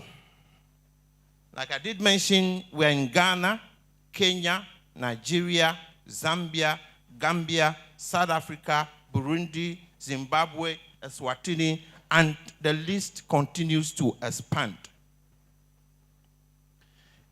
Each national entity functions with local shareholders and directors under our structure, maintaining African ownership while ensuring unity under one fintech family. This network empowers local economies to transact in Lumi while promoting intra-African trade, a real step toward the African Continental Free Trade Area's vision of a single digital market. Our new milestones. As part of this ongoing expansion, I am thrilled to announce a breakthrough of HoneyPay's integration with M-Pesa and Safaricom, which is almost 98% complete and will be officially unveiled this month. This partnership connects the Lumi blockchain ecosystem to East Africa's largest mobile network, bringing over 50 to 100 million M-Pesa users into the Lumi digital economy. What does this mean? Instant Lumi to M-Pesa transfers, real-time exchanges between Lumi and Kenyan shillings, faster and cheaper cross-border remittances for millions, greater accessibility for traders, farmers, and micro-enterprises. This integration proves that the African solution can work together to transform African lives. And today, I extend heartfelt invitation to fintechs, payment platforms, financial service providers, banks to connect with us. Let us build a unified digital economy across our continent. Why is it that I am not able to transfer money from Nigeria to Ghana so easily? Why is it that I can't send money to South Africa easily? Why should there be block within the African continent? I had my own personal experience. I went to South Africa, I could not change my Ghana city because there was no exchange mechanism. I traveled to Rwanda, I could not exchange my Ghana currency in what? Rwanda.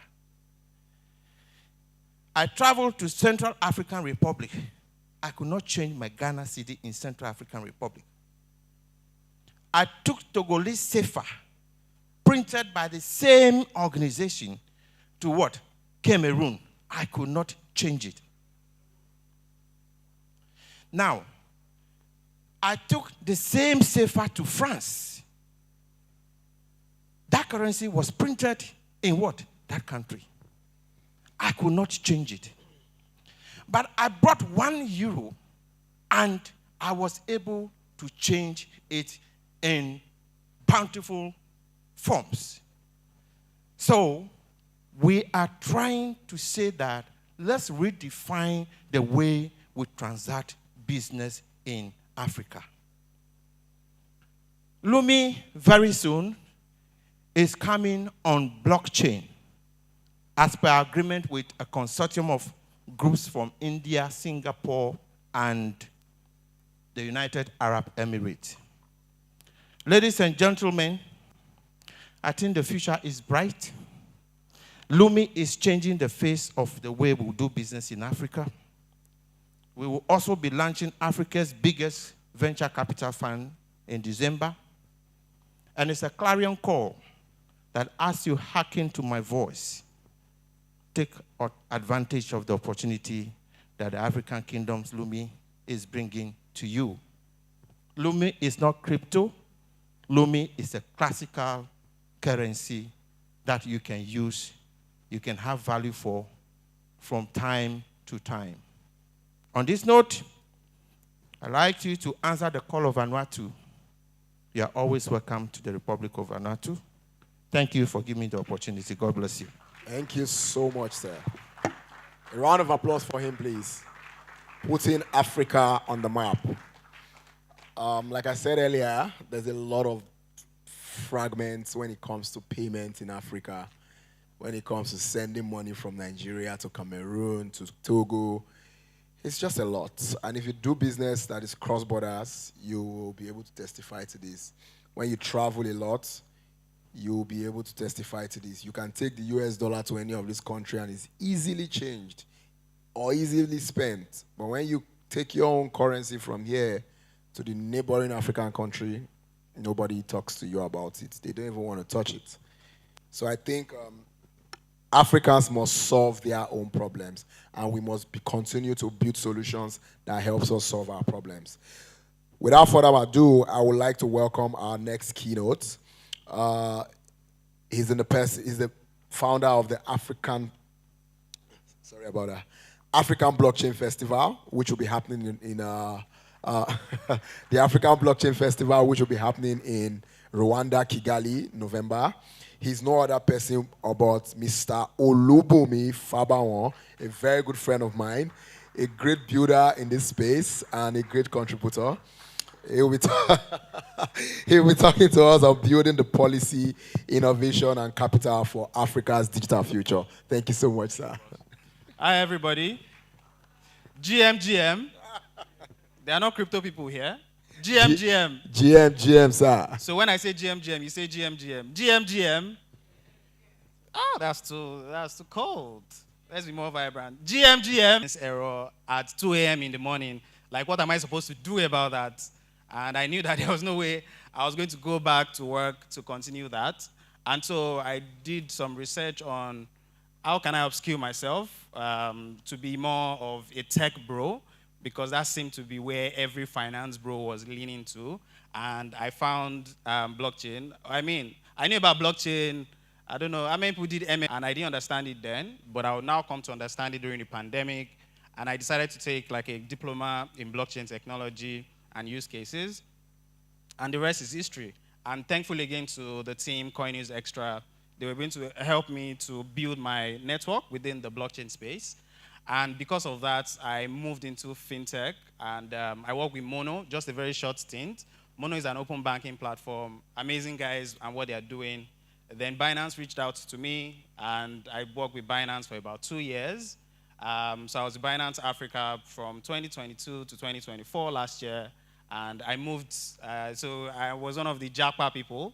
So I Japa to Canada, and at present I currently work with Google Cloud. I'm a Google Cloud consultant with Google Cloud North America. And so I do more, I speak more about AI on a daily basis. I talk to startups within that space, and I've been in the blockchain space, Web3 space. So just letting you know that I'm pretty much qualified to speak about the convergence or interference within these technologies. And I'm proud to tell you that if you did not know before, there's a new economy that is being built. If you've been here since maybe for the past 1 or 2 hours, you would have heard about stable coins. And you are here where we are speaking about blockchain technology. And you also know about artificial intelligence. Even if it's ChatGPT, if that's the most knowledge you have, is still artificial intelligence, but you have to know that it extends beyond that. There are so many use cases of artificial intelligence that you can find once you step out of this beautiful continent. People are building things using artificial intelligence, and we are still stuck on ChatGPT and doing business plans. So my cousin, funny story, my cousin the day before yesterday was telling me, oh, he just drafted a business plan. And I said, send it to me. As soon as I saw it, it had double hyphen. I said, bro, this is ChatGPT now. At least, and I think that's maybe that's the limit to which a lot of people think that AI is. So once you hear AI, it's ChatGPT or Gemini that comes to mind. But there are several other use cases of artificial intelligence, especially when it comes to blockchain technology. So we are seeing a convergence of all this, of these three amazing infrastructure or technology, and it's exciting that Africa is going to take the lead. I am proud, or I am enthusiastic about that, and I'm proud to be part of that movement, because like you've heard here, there's need for us to be able to scale that whole financial or currency challenges that a lot of African countries have. That challenge has made us not to be able to trade with each other. South African rand cannot be exchanged directly to Nigerian naira. All those interferences. Stablecoin is coming or is already here to be able to help us through. So do not see AI, blockchain, and stablecoin as just a buzzword. These three are like the bedrock on which we can build a truly inclusive digital economy for the continent of Africa. And I believe that to be able to get this done, it's not by just sitting here and coming together and talking about it like everybody does. There's need for a strategic approach. And that's why myself and my amazing team, we have thought to put something together for that particular approach, which I'm going to tell you more about. Next slide, very quickly so I don't bore people out. And so in terms of what blockchain, AI, and stable coins can unlock for us, I believe that is exponential. So if you look at the growth of a lot of African countries, it's always been, arithmetic growth. You see everybody is celebrating plus 2% GDP, plus 1.5% increase in GDP. How long are we supposed to do that for? So these technologies are able to give us that exponential growth that we're looking for. Blockchain for trust and transparency. So if you think blockchain and you think crypto, then you're wrong, because blockchain extends 1,000x beyond just cryptocurrency. Cryptocurrency is just like the littlest of things. But what you hear people talk about, oh, we are trying to do policy for blockchain. And when you ask in-depthly, all they are doing is just crypto policy. It's just virtual asset policy. Whereas blockchain is here as a larger technology that can help a lot of us, a lot of businesses, SMEs, scale, like raise decent funding, improve your revenue. But we've decided to look away from there and just focus on cryptocurrency. And it's understandable because the average African is looking for a way out, like economic freedom. And understanding blockchain and all these plenty, permissionlessness, all those things, how is that my business? Like, I just want to tap, and get funding and be able to exchange my coins for Naira at the end of the day. But then there's way more to what exactly we are capable of. Next slide. And how exactly do these three things converge? I think the most important things that we need to do to be able to have that strategic approach are having proper policies put in place. I would say that I am one of the victims of policy, or would I say indecisive policy, and that's a story for another day. If you go on my LinkedIn or follow me on social media, you'll find out why. And that's why we've taken it up to be able to foster an harmonized policy conversation that can lead to something. We can just sit down and talk about policy. Oh, this person comes here and he says this is how it's supposed to be. Like we've heard, everybody knows how it's supposed to be. But how do we propel ourselves to that level? How do we get to that particular position? And the most important part of policy, I believe, would be to protect consumers. As an individual, I don't want to be in a place where maybe we say crypto is not, I would say, quasi-regulated. because then a lot of people lose, their funding without understanding. There have been a lot of scams within the last 5 years via crypto, and people have carted away people's funds, and because there's no consumer protection, nobody exactly understands how to, safeguard, put guardrails to protect people from being scammed and losing their funds. And I think the next thing would also be investor confidence. Having proper policies put in place help people to come and invest in your country or in whatever it is that you're pushing. Now, the next thing that we need to note is innovation. That is investment in education and upskilling. And it's when people are educated about blockchain technology, about artificial intelligence, that's when they're able to play within the ecosystem. And so this is very, very key for us as a continent. And I'm not speaking only as a Nigerian, I'm speaking as an African that loves Africa. Maybe I will not jackpada, but I still want to be able to speak and be able to come home. I want to have businesses. I want to help the growth. I want to help, put policies in place that would help other people like me come to invest in Africa. And I think innovation also helps us to move from that concept. So a lot of people just have concepts. I have an idea, but how do you go to market? How do you proceed from ideation to pushing your product out, to developing an app, to putting the app on iOS or Android? So many people don't know about that. So many people like me, maybe five or 6 years ago, I had no idea, I just thought that, if I have an idea, I put together a business plan, and I can execute it. I will start talking about apps. I'm going to build an app. But in the last 5 years, I've come to understand that it's one of the most insane things to be able to push an idea to become reality in terms of building, especially as an African, because you don't get as much perks as anybody else outside of Africa would get. By the virtue of working with Google Cloud, I work with startups, and these young guys in Silicon Valley are raising, you just hear $20 million, and he's just in a t-shirt, he's in his room in a 300-story building in Hong Kong or somewhere, and bro, can you give me just show me your app? And he has nothing to show. He's just telling that, oh yeah, I have the concept, my MVP is coming in the next 1 year, and I'm like, and you've raised millions of dollars, and I know boys in this place that have built, that have gone through iOS, they've done everything, and they probably cannot even boast of 50K, So it has really hindered us, the fact that investors do not have that confidence to come to Africa to put their money in. And you would also not blame them. Also, it's a money game. Business is business, it's strictly financial. Yes, I love the Ubuntu spirit, I love Africa, but will my money come back? If I put my money here, it's not that you gallivant and travel to Seychelles to go and enjoy with your team. Once you raise one small funding, you just go and flex, and I don't get my money back. So I think that there is a lot of things that we can put in place, and these things are real. We can actually get it done by coming together. And on that note, I speak about capital. Very, very important. You might have all the ideas in this world, but if there's no investment to be able to push it, it's just going to be an idea. That's where it ends. I must have like 101 ideas. There's no business I've not started in this life. I'll just say, I'll start doing this one. Once I'm disinterested, I'll leave it. I'll move on to another thing. Plenty ideas.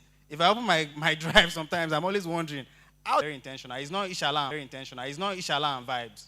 You cannot just add Mark Center and say, I've met this person, I'm taking his WhatsApp number, I'm talking to these policy makers. It has to be very, very intentional. And that's why we have put together the Africa Blockchain Festival. Next slide. To be able to solve this. And our framework is simple. We just want to bring the right people into the room and to be able to create all those policy discussions that people are running away from. Maybe the Nigerian visa process is, we're a big country, so we probably have to put those stop gaps, and Rwanda is still trying to welcome people. So I'd rather take it to somewhere that will welcome as many people as possible, and then we can scale from there. Nigeria is a big place, so let me start from a smaller place. That's an excuse. But yeah, we're going to be doing this. We are bringing the policymakers. The DG of SEC of Nigeria is going to be there. There are also central bank governors that are going to be there seated. We don't want them to just speak. We also want them to listen, because it's important for them to listen to what we're saying. My final slide, I believe. Next slide. And that's the beautiful place we are going to be having the ABF. Please clap for us now. We are pulling something big. That's the Kigali Convention Center. So come November, you should be there. Final slide, I hope. All right, yeah, so you can follow us on Twitter, on Facebook, on Instagram, and on LinkedIn, Africa Blockchain Festival. And if you're interested, you want to learn more, you go to africablockchainfestival.com. We have huge plans. That's why I said I am still a convener, but we are going to move to that stage to become a startup. There are several plans that we are putting in place, and we are very, very intentional. And I want to thank the team, the Nigeria Blockchain and AI Week, for giving us the opportunity to speak about this. And thank you, everybody, for listening.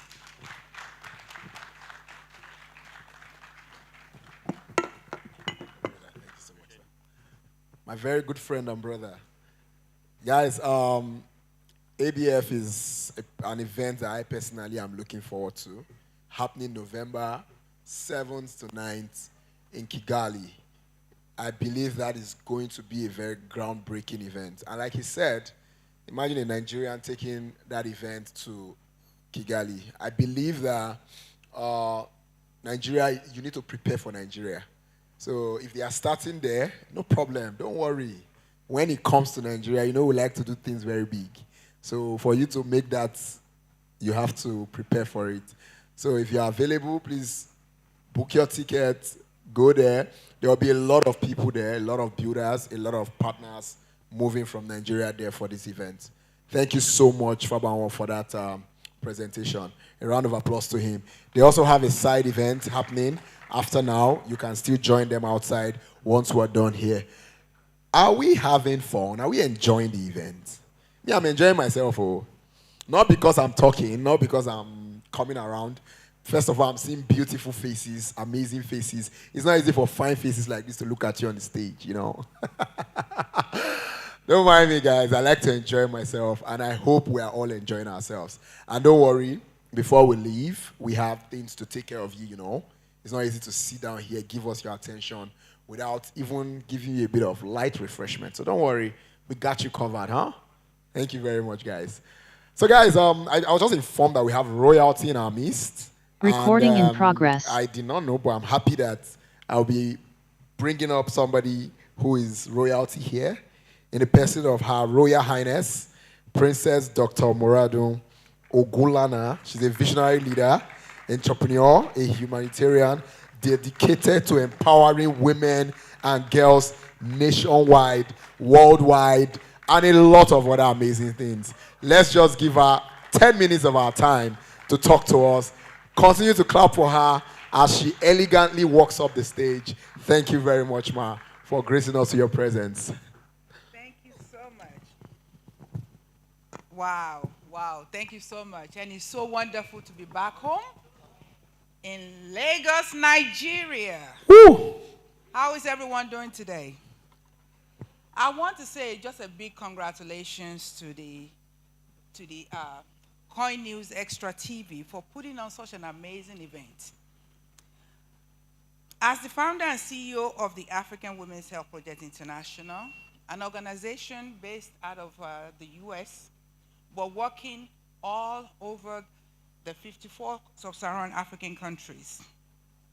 Our organization, of course, in special consultative ECOSOC status with the United Nations, and the chair of the Africa 259 Nigeria Limited. Now, I want to tell you something. When I'm listening to all the different speakers and all the just the amazing speakers, and then looking at all the faces of all the young talent, we all know that Africa is the future, right? And the future starts right now and right here with us. I am delighted to be here with all these great Nigerian brains and talent right here in Lagos, Nigeria, at the Nigerian Blockchain Artificial Intelligence Week. First, I'd like to congratulate the Coin News Extra for organizing this fantastic event and for inviting me here. And as we gather here today, I'm reminded of the immense potential that blockchain and AI holds in transforming communities. The importance of blockchain and AI technology for the African continent at large, as we build the Africa of our future, cannot be overstated. We all know Africa is the future, and the future starts here, right now, with us. And this starts with all of you right here in this room, because one thing that Africa has is the human capital. And the human capital lies in our youths. And you all are seated right here, and this just really gives me a great, it makes my heart joy, jumps for joy. I want to tell you a little bit. Being in the US, I hear the word jackpot a lot and all that stuff. I like to tell you I'm a little bit older, so we don't say jackpot when I went to the US. I've been in the US now for about 40 years. So, but when we went to the US at that time, it was really just to go to school for about 4 or 5 years, and then once you finish your school, you come back home. That was the dream when we left Nigeria in the 80s. And of course, as time has gone on, education, entrepreneurship, and leadership development. So by leveraging all these technologies, we can provide access to digital skills, education, and economic opportunities. Because one thing I do believe is that for you to be empowered, you have to be economically sound. And that is why it's so important that we can bridge the gap to this digital divide and create a more inclusive and equitable society. And as we move forward, I'd like to encourage everyone here to think about how we can work together, because I do believe that collaboration is the new currency. And anyone that is not using it is leaving a lot of resources and money on the table. And lastly, I'd like to mention to you that I'm here this week in Nigeria just because we are just getting ready for a soft launch of the Africa 259 project initiatives. And when you say Africa 259, what does that really mean? This was launched as part of our program with the United Nations, where we incubate we believe that the three important sustainable development goals of the United Nations, that is Sustainable Development Goal 2, that is zero hunger, Sustainable Development Goal 5, which is women empowerment and youth development, and Sustainable Development Goal 9, which is the infrastructure and innovation development. So I am so happy to be here because, coming to Nigeria, even the moment the plane landed, I got a super charge because I know that this is where everything starts up from. And this is a fertile line. This is our line, and this is time that we employ all the resources that is at our disposal. I always say one thing, there's never been a better time to be an African, because with this new technology, we can definitely build an Africa of our future, an Africa that each and every one of you will be very proud to have. And I just want to say that as we do the soft launch, which will be in the first week of December, and this is going to be done right here in Lagos, it's going to be in line with the 10th coronation anniversary of the foremost African king, the Arole Oduduwa, Oni of Ife, the Oni Adeyeye Niton, Ojaja II. And that is part of the work that he's been doing that we are going to collaborate with in order to amplify the importance of advanced technology as we build the Africa of our future. I wish you all a productive and successful week. Let's make of this opportunity to learn, to share, and to collaborate. Let's harness the power of blockchain and artificial intelligence to drive sustainable development and improve lives. I wish you all the very best. Thank you all so much for having me.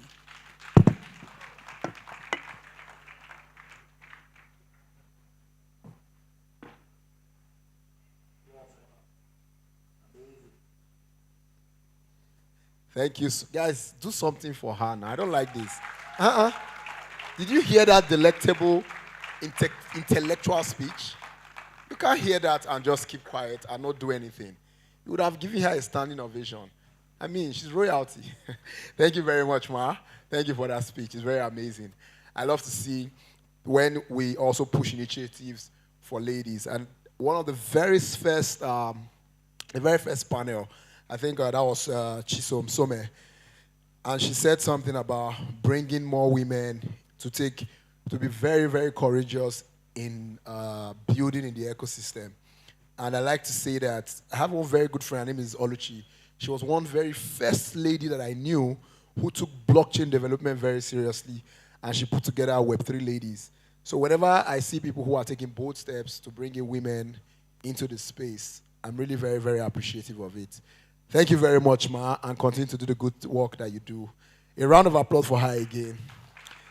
Yes, yes, yes. I hope we are having fun. I will always ask you this question, because I like my people to, to be very, I'm talking to young people like me. Don't worry, forget this hat I'm wearing. I'm a young boy. Very, very young boy. Leave this beard you're seeing here. A very young Nigerian boy, But I've been very, very happy about most of the conversations because aside the fact that crypto is after my heart, yes, I love crypto. So if you want to do business with me, if you say I'll pay you in crypto, no matter the terms, I will do it. Don't mind me, guys. But it's always good to come into the industry. Why I like to say this shortly before we go into the next panel is I want you guys to, if you know you're thinking of coming into the ecosystem, shun the short-term gain you're going to make. There's a lot of gain to make from the ecosystem. I know, I don't like to talk about trading, all of those things, the tokens and all that. It's beautiful. If you learn how to do it as a skill, and please don't do it as a life survivor's thing. Trust me, depression is real, I have had friends who are traders, and on the bear season, it is very, very not good. But when you pour yourself into the ecosystem, understanding which aspect you're going to play in, do you want to be a community manager? Do you want to be a developer? And when I listen to some of my friends who are developers, when they are eating protocols, eating all kinds of things, I'm sure Foban can understand. I just look at it like this, I'm like, what are you guys saying? Okay. Show me where the business is, and let me go and sell the market. Like I said, I'm a business developer, so yes, you can be a non-technical person in the ecosystem. Same thing with AI. It is coming real big. But I'd like to say, please, all of you who always do, I'm building AI power this. Uncle, leave that talk for me first. What are you solving? I'm building AI this, I'm building blockchain this. Agreed. The technology is sweet to talk. But what is your solution for me? You get? So let's build, like I said earlier, let's build differently. We can't chase what the West is doing because the problems that we have to solve today, they've gone past those problems years ago. So we must build for Africa, and we have to build by Africans. And we will sell to Africans, and we will take our product to the world. Trust me, you can build for the globe, and you can stay here and you can work for anybody whatsoever as far as you have the capacity. Without further ado, let's move to the next and the last panel for the day. Are you happy again? I want to hear a chorus answer. Are you happy? Thank you very much. So yes, let's welcome Christian Obi. Please, can you make it up to the stage, sir? A round of applause as he comes up. Looking elegant. Thank you, sir. We have Gillian Goswill joining us online. Thank you. Miss Barrister Deborah Oni, please, can you make it up to the stage, please, ma? Thank you very much. Mr. George Onyewuche, are you here? Thank you. Please make it up to the stage, sir. And the moderator of this amazing panel, Ms. Vivian Mbene. Please hope I did justice to the name. Thank you very much. I'm an Igbo man, so I call names like as if it is an Igbo name. So, Pico, take it easy on me. I mean, you can see. Thank you very much. So, our panel is going to be discussing Who owns your data? In the world of data, data is this, data is oil. They are going to talk about it now. Privacy and ownership in the age of AI and blockchain. Sit down, relax, and listen to them as they discuss. Thank you very much.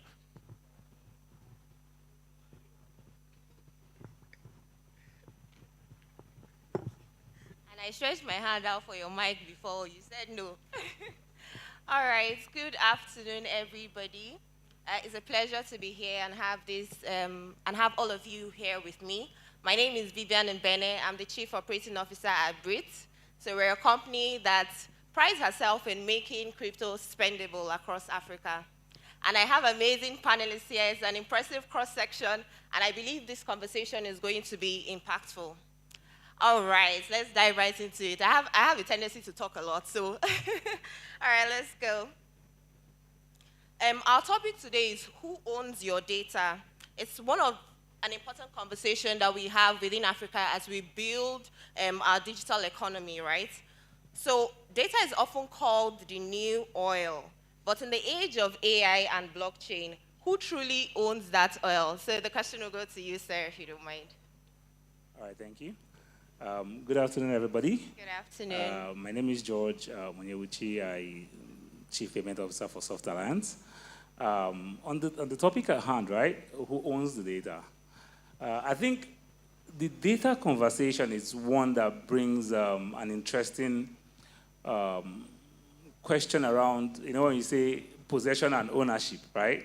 That you are holding something doesn't mean that you own it. Even though a lot of the big data companies have made possession become ownership, right? That's why you hear a lot of fines being given to the Googles of this world, the Facebook of this world, on how they're using data because they act like it's theirs, right? But at the end of the day, the consumer, you and I, we own the data, but we don't control the data in the infrastructure that most applications use today. So even though you own the data, you have little say, right, and little visibility what that data that you own is used for, because most of the time you even give that permission without even knowing. You want to visit a website, you want to check out something tomorrow. If you want to check out something tomorrow on Facebook and they say accept cookies, right? You just want to do something. You say yes, regardless of whatever they write, you don't care. Now, within your clicking accepted or clicking OK or clicking yes, you might have given permission to acquire your data. So at that point in time, even though it's your data, you've transferred that ownership. But yes, you own the data, but do you control the data? So I think the conversation increasingly is there's no doubt around ownership. The challenge we have when it comes to data is control, right? Who controls the data? Who uses the data? So I own the data, but unfortunately, I can't control what is done with the data. So as I think it's now going to be moving to how do we give control to the owners of the data? How do we give consumers more control about their data?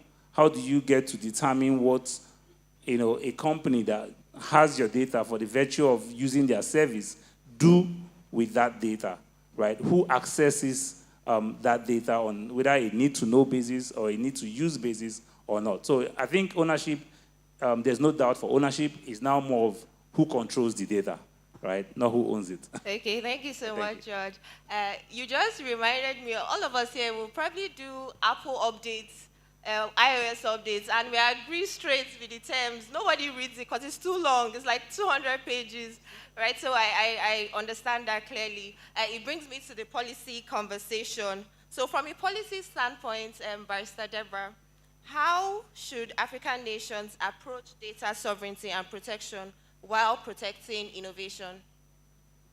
All right, thank you for that question. So I do believe that one of the things that is very pertinent for us to know is borrowing lessons from the global stage and saying that there's a need to harness and harmonize most of the things we do within the African jurisdiction to be able to help us understand the pain points and see how we can actually put some policies in place that will attend to the local context of the African nature and be able to address some of the issues within the emerging space, the emerging technology, and the innovations that are coming up.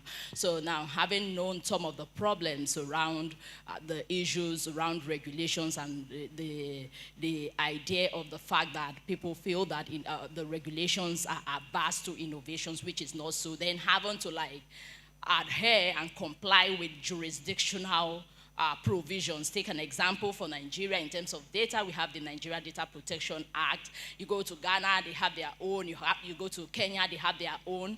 Most African countries have their own differently, right? And then you talk about having to comply with what the rules are talking about. Take an example for SEC that regulates things around cryptocurrencies. We have the ISC 2025 now. Now you have your startup, you have to comply with all the provisions around data privacy issues around the ISA, then you have to battle with the regulators, the SEC, then you want to expand to Kenya, and then you have to go through all the hurdles again. This can actually stifle innovation. So what do we do?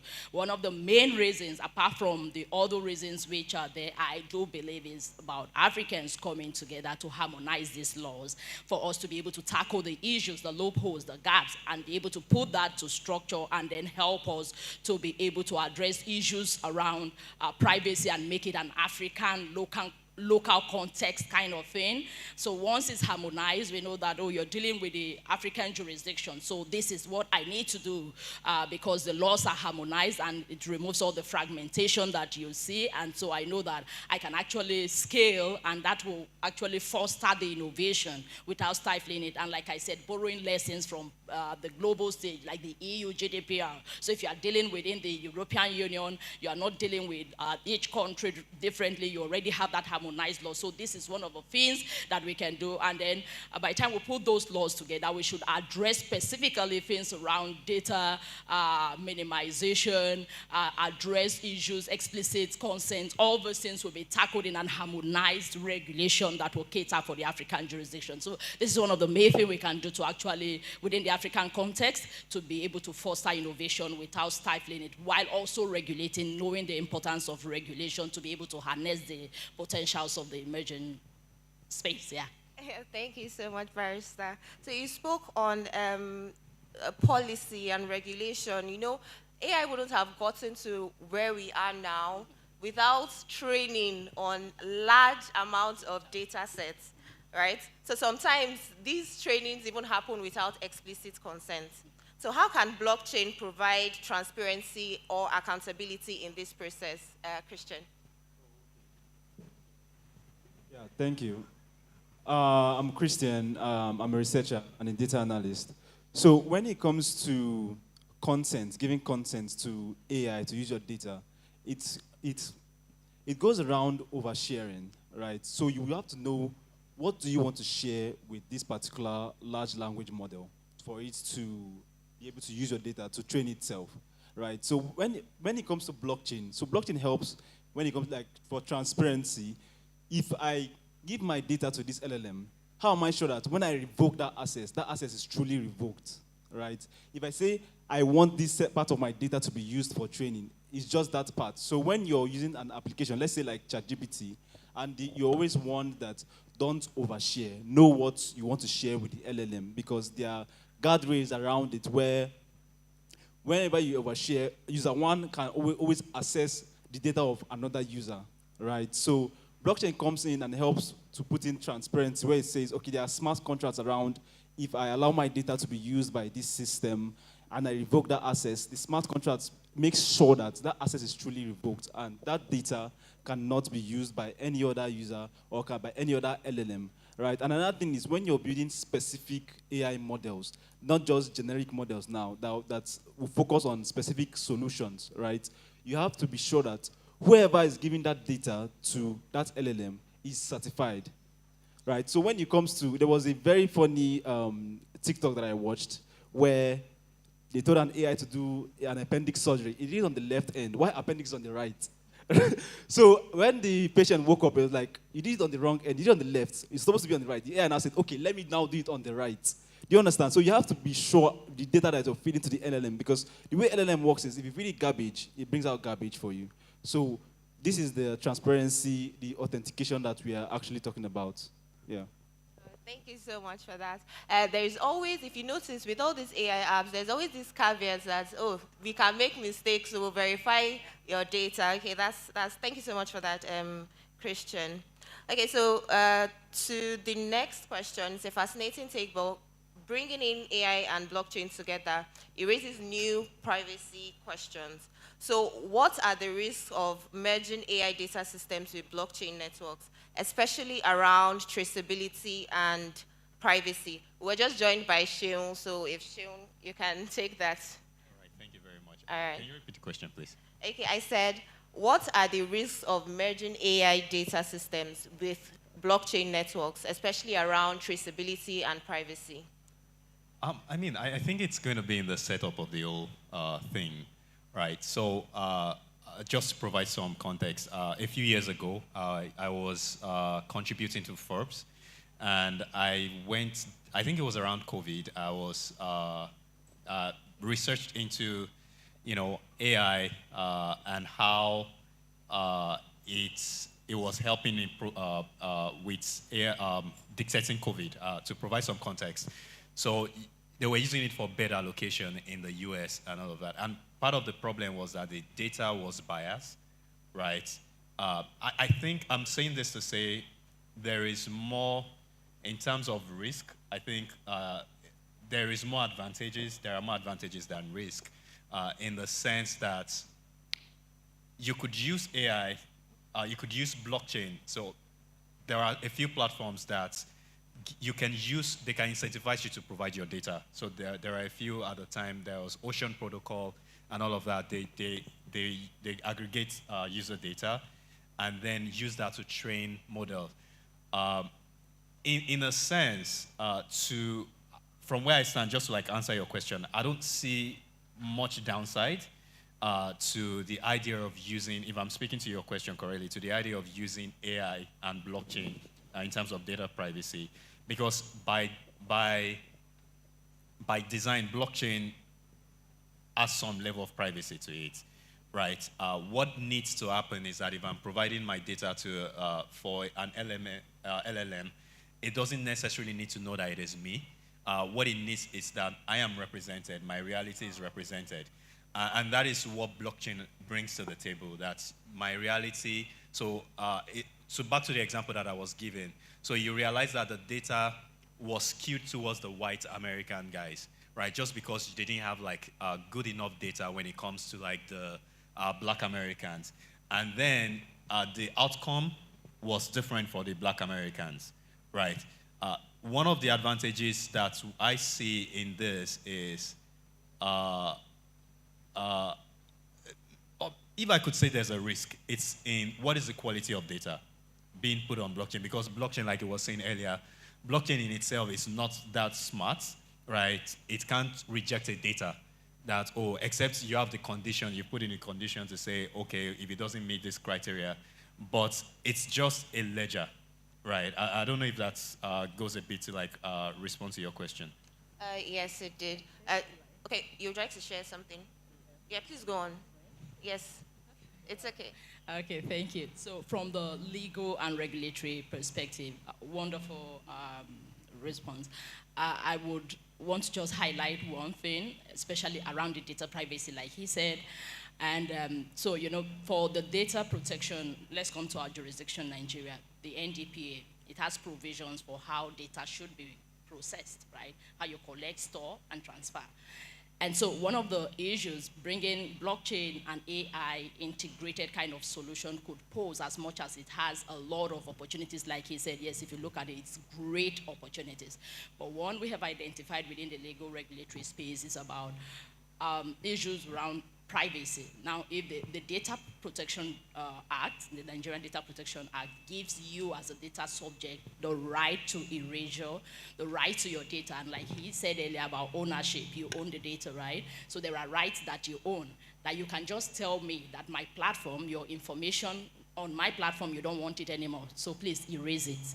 So I should be able to oblige you that right, that you have the right to do all these things. Now, if you deploy on the blockchain, the immutability of the blockchain could actually walk averse this right if all data are deployed on chain. Now, so because of the immutability, which now works as a security and great opportunities, can actually, if you are now deploying data and you take things like sensitive data, which of course data is a protected asset, and you deploy it on chain, and I request that, or you request that it should be deleted, that will go to the root of that solution, right? So it should be now need to understand, especially for developers, what data goes on chain and which one doesn't go on chain, so that you can actually make room for that provision in case the data subject wants to exercise any of those rights, that it actually will, such a person will not be precluded from, benefiting. So that's one thing I just wanted to check. Yes, thank you so much, Barrister. That gives us another layer to understanding how we can protect our data in the age of AI. All right, Julian, I don't know if you're available to join us. We can't hear you.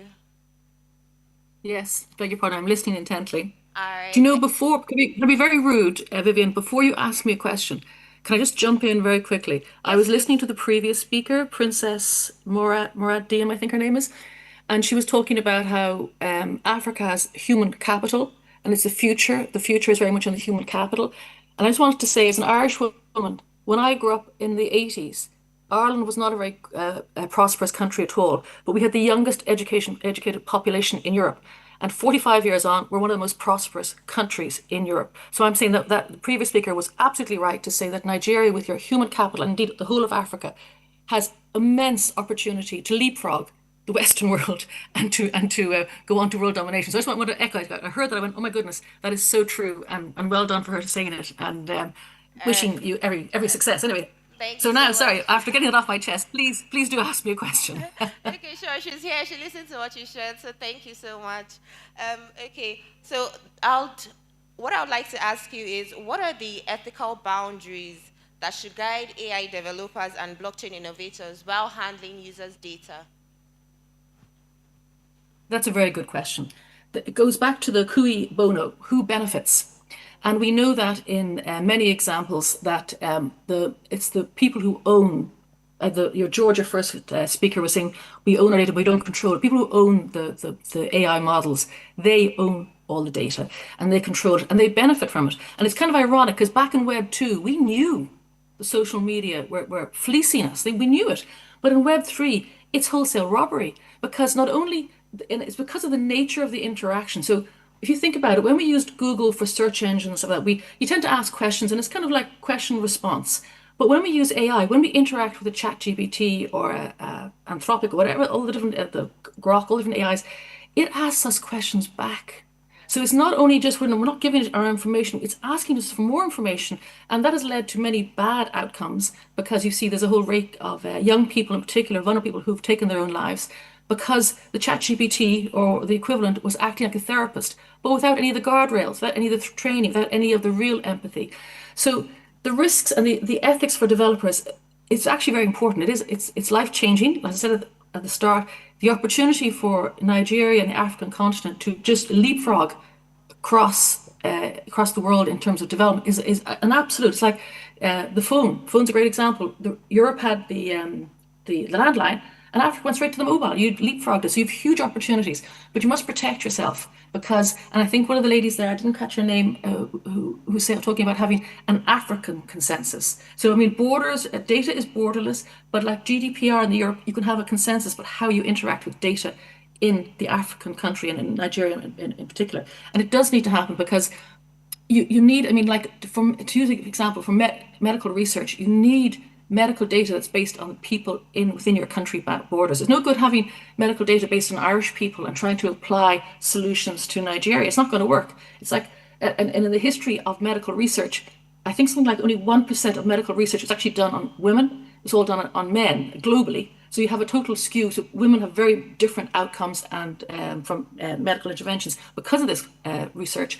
So I think it's really important that as a continent, a country and a continent, you consider forming your own homogenous set of rules, which would be fantastic because these are your ethics as well as your commercial rules, and then B, implementing them so that the maximum value comes back to the people who generate that data, and it comes back to them and it's not flittered away by other populations. So yes, vitally important.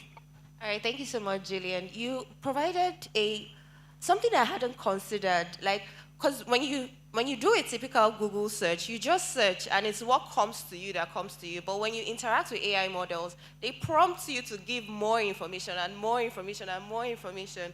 All right, that's a good layer to add to this conversation. So my next question will go to you, George. How can regulators ensure privacy without stifling technological progress, especially in fast-growing economies like Nigeria, like Africa? That's like the $1 million puzzle right there. I know, right? It's because it's a chicken and egg situation. You want to regulate, but at the same time, you don't want to stifle innovation. But before you can regulate, because a lot of times innovation precedes regulation. So before you are able to regulate, you need to have capacity to regulate, right? So it means that you need to be at the point where you are either at the same level or pace with the innovator, or you are slightly ahead of the innovator, which most of the time is not the case. So you have a situation where, I hope my regulator is not in the room, right? Where when they don't know what to do about something, they just ban it, right? It's the typical go-to safe approach we use in Nigeria. Oh, crypto is bad, ban it, right? Oh, this is not working, we don't know about it. So they kind of hide the capacity side by just doing a blanket ban and say, don't do. So firstly is about understanding what tools can we use to be able to monitor and check this? What is the framework that we can be able to use to protect this? And that is how the whole concept of sandbox came about, right? Whereby you're creating a safe space where people can try out things, right? Without having to go to real life data, or without having to go beyond a particular boundary. So you say, you know what, bring this particular data set into this safe space, this controlled environment called the sandbox, right? And then innovate from the sandbox. So a lot of the forward-thinking regulators have now, latched on that concept of allowing people to come into their regulatory sandbox. Now, but even coming into that regulatory sandbox, a lot of organizations for the regulators we have in the country, I hope they're not here, have gotten people into the sandbox, but people haven't gotten out of that sandbox yet. Right? So you have people that have announced sandbox for 2-3 years, and I'm still waiting for the company that have come out of that sandbox. They are forever in that sandbox. So it's either one of two things. It's either those guys are not getting it right, or the regulator is still scared of allowing that innovation come out. So it is more around how would the regulators increase their capacity to be able to checkmate innovation, right? And leverage more tools, and also be comfortable to accept some level of risk. Because the truth is that you can't innovate without risk, right? Because a lot of the times, you don't even know the end goal of what you are innovating about. You learn most of the time by the failures or by the outcomes, whether positive or negative, about what you are innovating on. So it's a mix of being able to accept some level of risk, building capacity to be able to be at the same or close to the same pace with innovators. And then when you leverage tools like Sandbox, allow them to come out of the sandbox to try out whatever it is they've been cooking there for a while, and then allow the ecosystem or the industry to feed into how you want to monitor or regulate the space. They would help you make it easier. They will give you the advice, they will give you the necessary know-how of what should happen or what shouldn't happen to regulate the space. And with that, you can be able to try to put some bit of guards, right? And at the same time, not stifle people that want to be able to make things happen. So it's a tricky balance, but yeah. Yes, you can go on, Shiro. Brilliant contribution. And just to like layer on that, I also feel, and I can maybe speak a bit freely because I'm not building anything that I would need to be regulated. I'm a researcher, so, and I think some of this technology, for example, blockchain and AI, they have like inherent, should I say, solution or aspects to them that makes it even self-regulatory, right? So it's about sometimes understanding the technology, engaging the community well enough to like understand what is attainable. So I'll give you an example. So if with AI, you're concerned about things like deepfakes and stuff like that, right? I think that's one of the places where blockchain can be used, right? With digital, decentralized digital identity, which the users themselves are able to like custody, right? I don't have to like give it to somebody or whatever it is. I can keep it myself, right? Can you use that can you require everybody building, say, consumer-facing AI product to like use some sort of digital so that we can verify that they are real humans, right? On the blockchain side, you have things like self-custody, right? That's because I was listening to the DG of SEC's talk yesterday, and then he was talking about how you have to like protect consumers and all of that, investor protections, right? Which is very important as well. But you have the concept of like self-custody when it comes to blockchain, whereby a crypto exchange or a solution cannot access customer funds, right? These are like inherent self-regulatory attributes of these technologies. So I think it will be important, part of regulating this industry properly would be making sure you understand what comes with this technology, how can we leverage it that way we are even enabling the technology without stifling it. I don't know if that makes sense. Yes, it does. What is clear now from the conversation we're having is innovation often moves a lot faster than regulation can catch up with, but it will take a intense collaboration from all parties involved to ensure that we are on the right track in protecting users' data. Don't mind me, my Igbo accent almost slipped out right now. All right, so to Barrister Deborah, do you believe Africa needs a unified continental data protection? I believe you've spoken on this already. If you can just share a little bit more insights onto the framework that can be adopted, just like EU's GDPR. Yeah, thank you.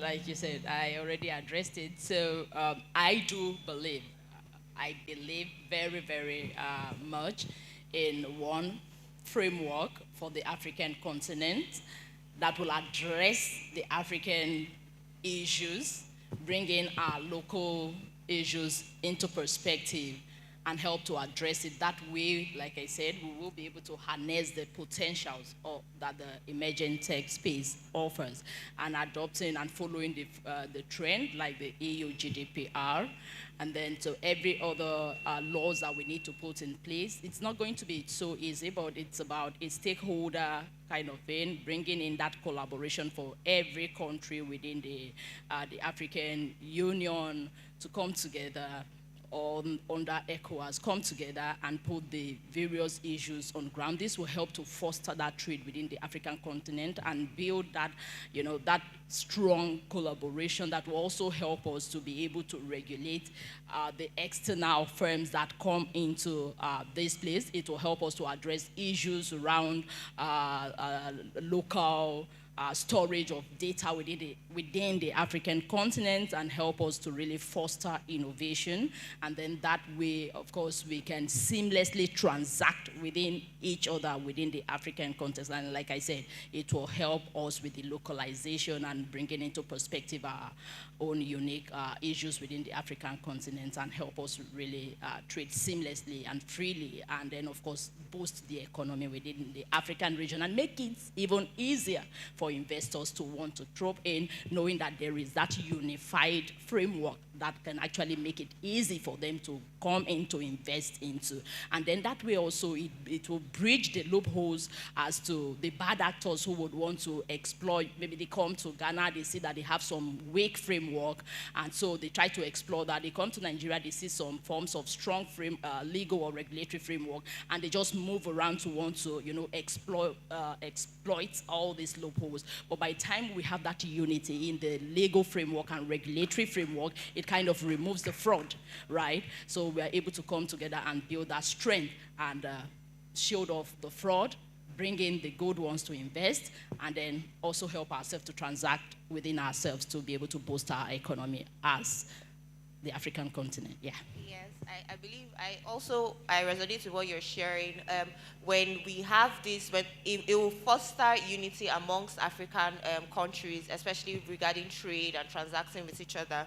And then even with these legal, with these laws and frameworks, we also need to, another important part is educating our people, right? So how can we educate users, especially in emerging markets like Africa, about their rights and responsibilities regarding data ownership?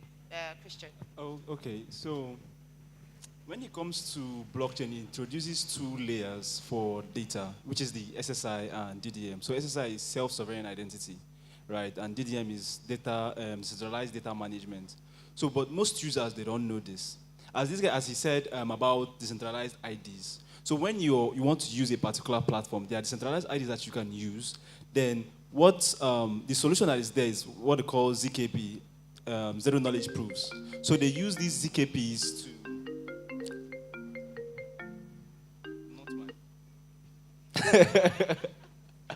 So they use these ZKPs to authenticate that this user is human, right? But you have your DIDs where it is stored.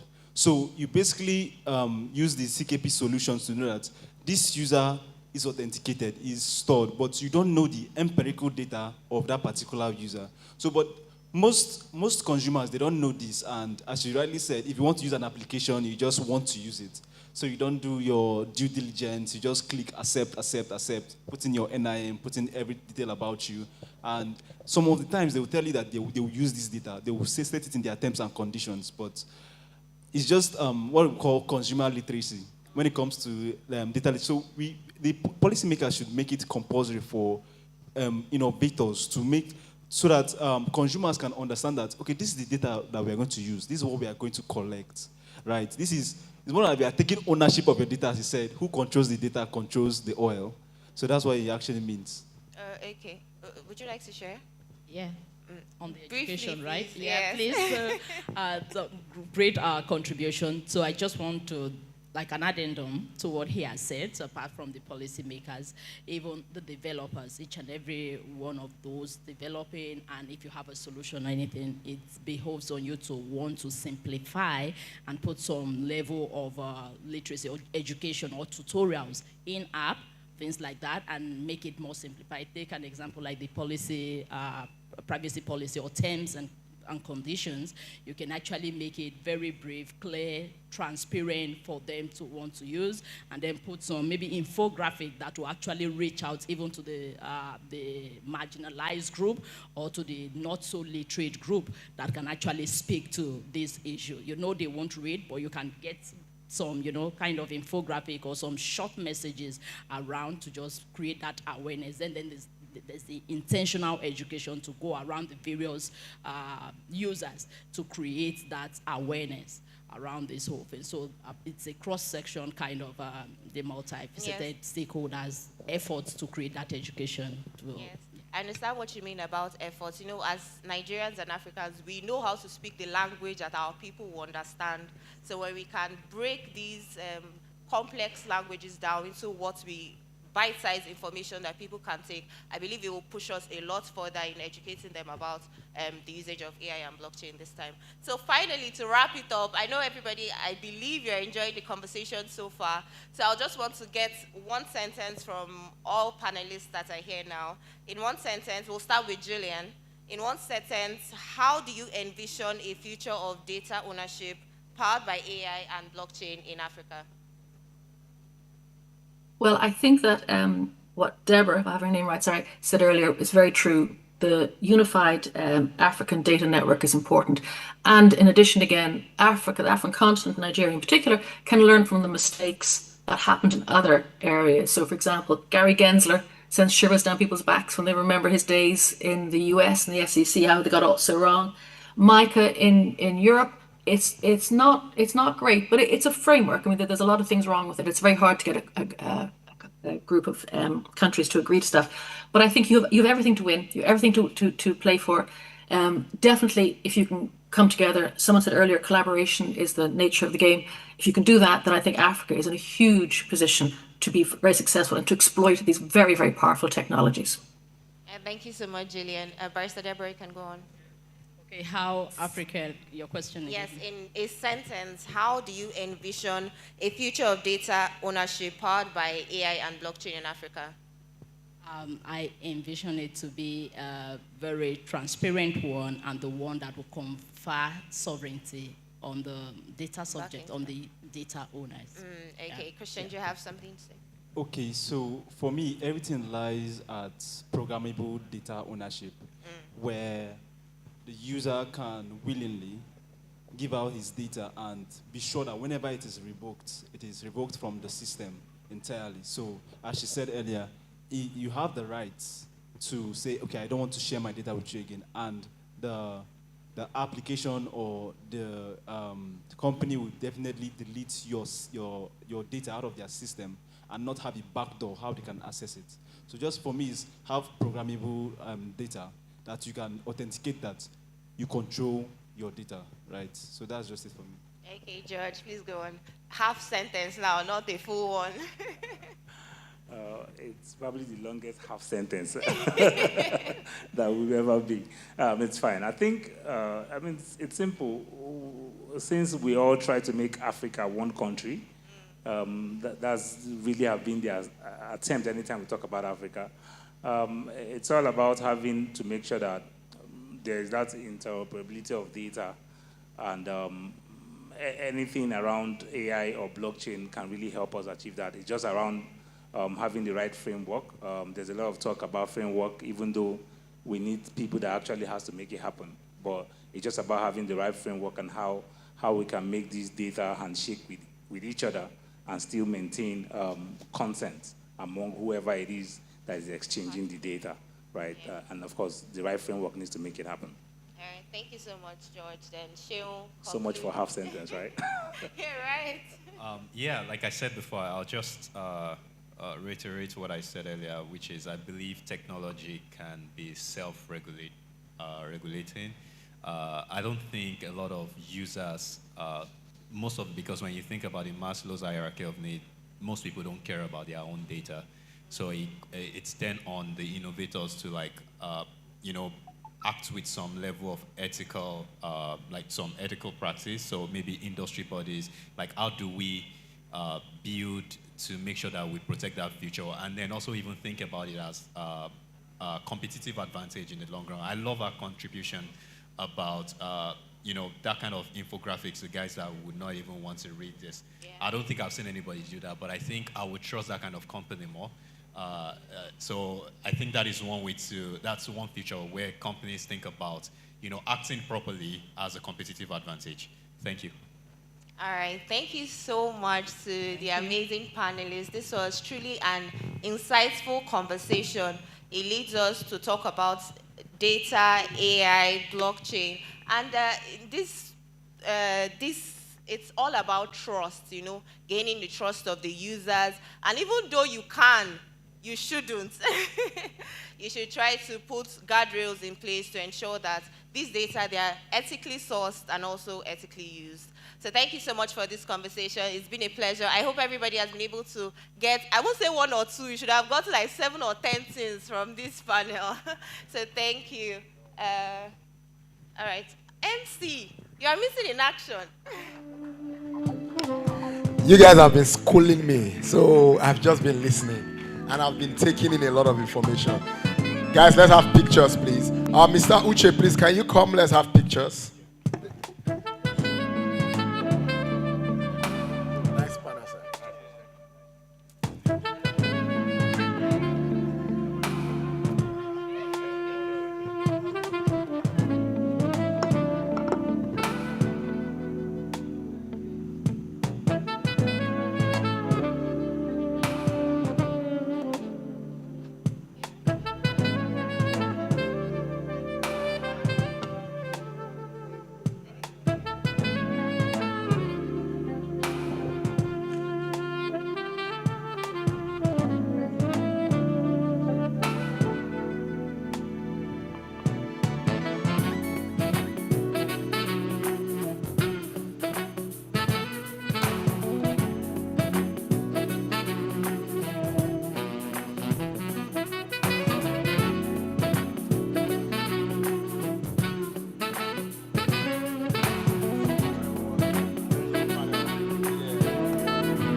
That was a lot of information, guys.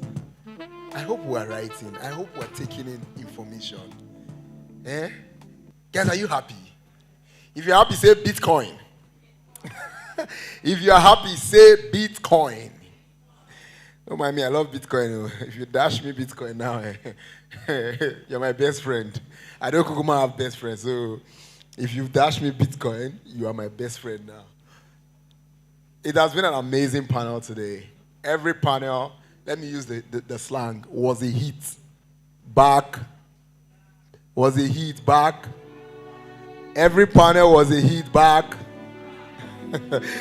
Thank you so much, guys. I hope we've started having some light refreshments as we've been listening to this information. I would like to say thank you to the Blockchain Association, the FinTech Association and Coin News Extra for putting this amazing event together, and also for bringing my very humble self on stage to meet these beautiful and amazing faces that I see everywhere. Don't go anywhere yet. I'll leave you in the hands of the DJ to give us some very amazing music. Enjoy yourself. Just sit back and enjoy yourself and enjoy your light refreshment. I'll be back soon, please.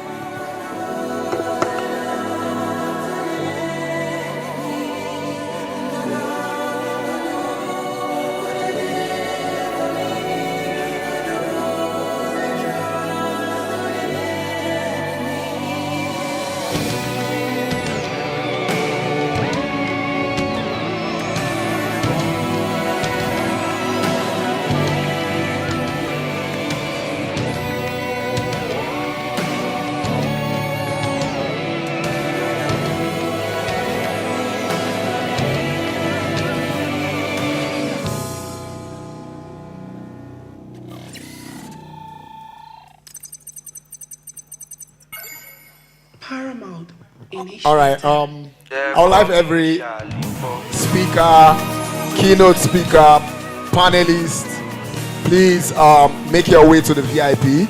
Just follow the ushers; they will direct you guys. I want to say thank you. I want to bring up Mr. Somi Njoku for the closing remark of this event, and I want to say personally thank you guys for staying to this time. There's also a side event happening by African Blockchain Festival.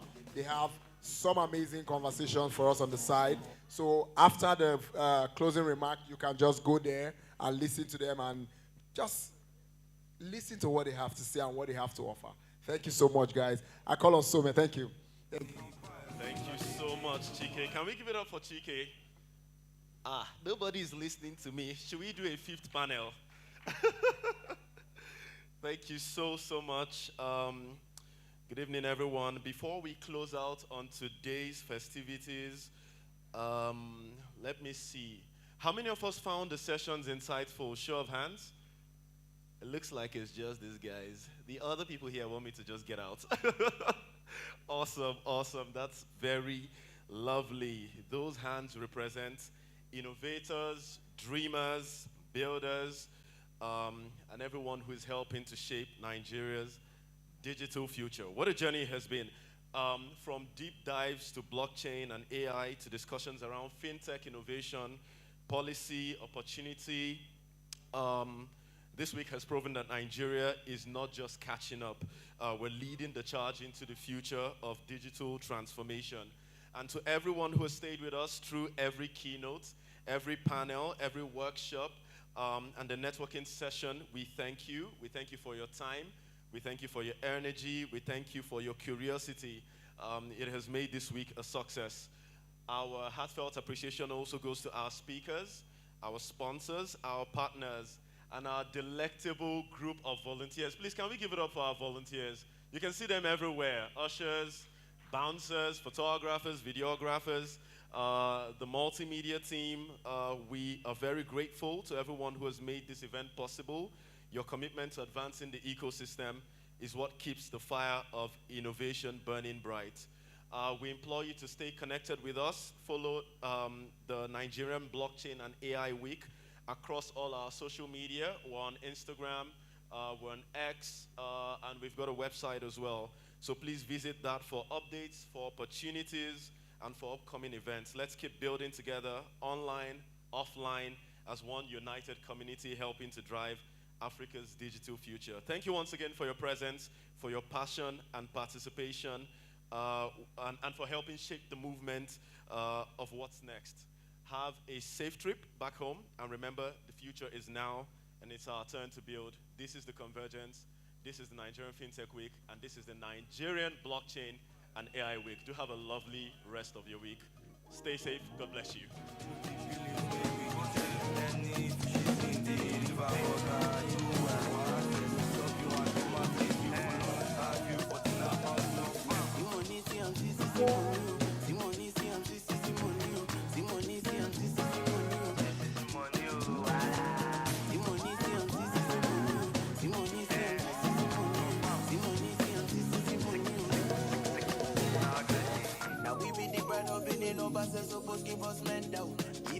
Now my Bini brothers I go call before I call your love out. Wait, baby boy, you can't paste your location. What is your next destination? Should I give you my direction? Touch me boy, you don't touch full nation. Touchdown Bini boy, money I got money. Baby I can't want to shut this up. Saka money got touchdown shatters. They like to dance the leg. Now we dey bully, now we dey pepe. If you play with the boys, you go go less. See doing so, don't be trusting we know. Call us Bini boys, we not dey make too much noise. Now we dey pull up with conference. You know the feelings we dey. Any fishes in the river, but you and one test. Chop you and be my you for lunch. Have you for dinner on to the next one? Let's make it, let's do what I do. We know just do the rest of the show. See we see opportunity, we know this is a small thing. Come on, this is not too much. Big money, that's money. That's everybody wanna go. New plans, so big coming. Tell me what time that you want.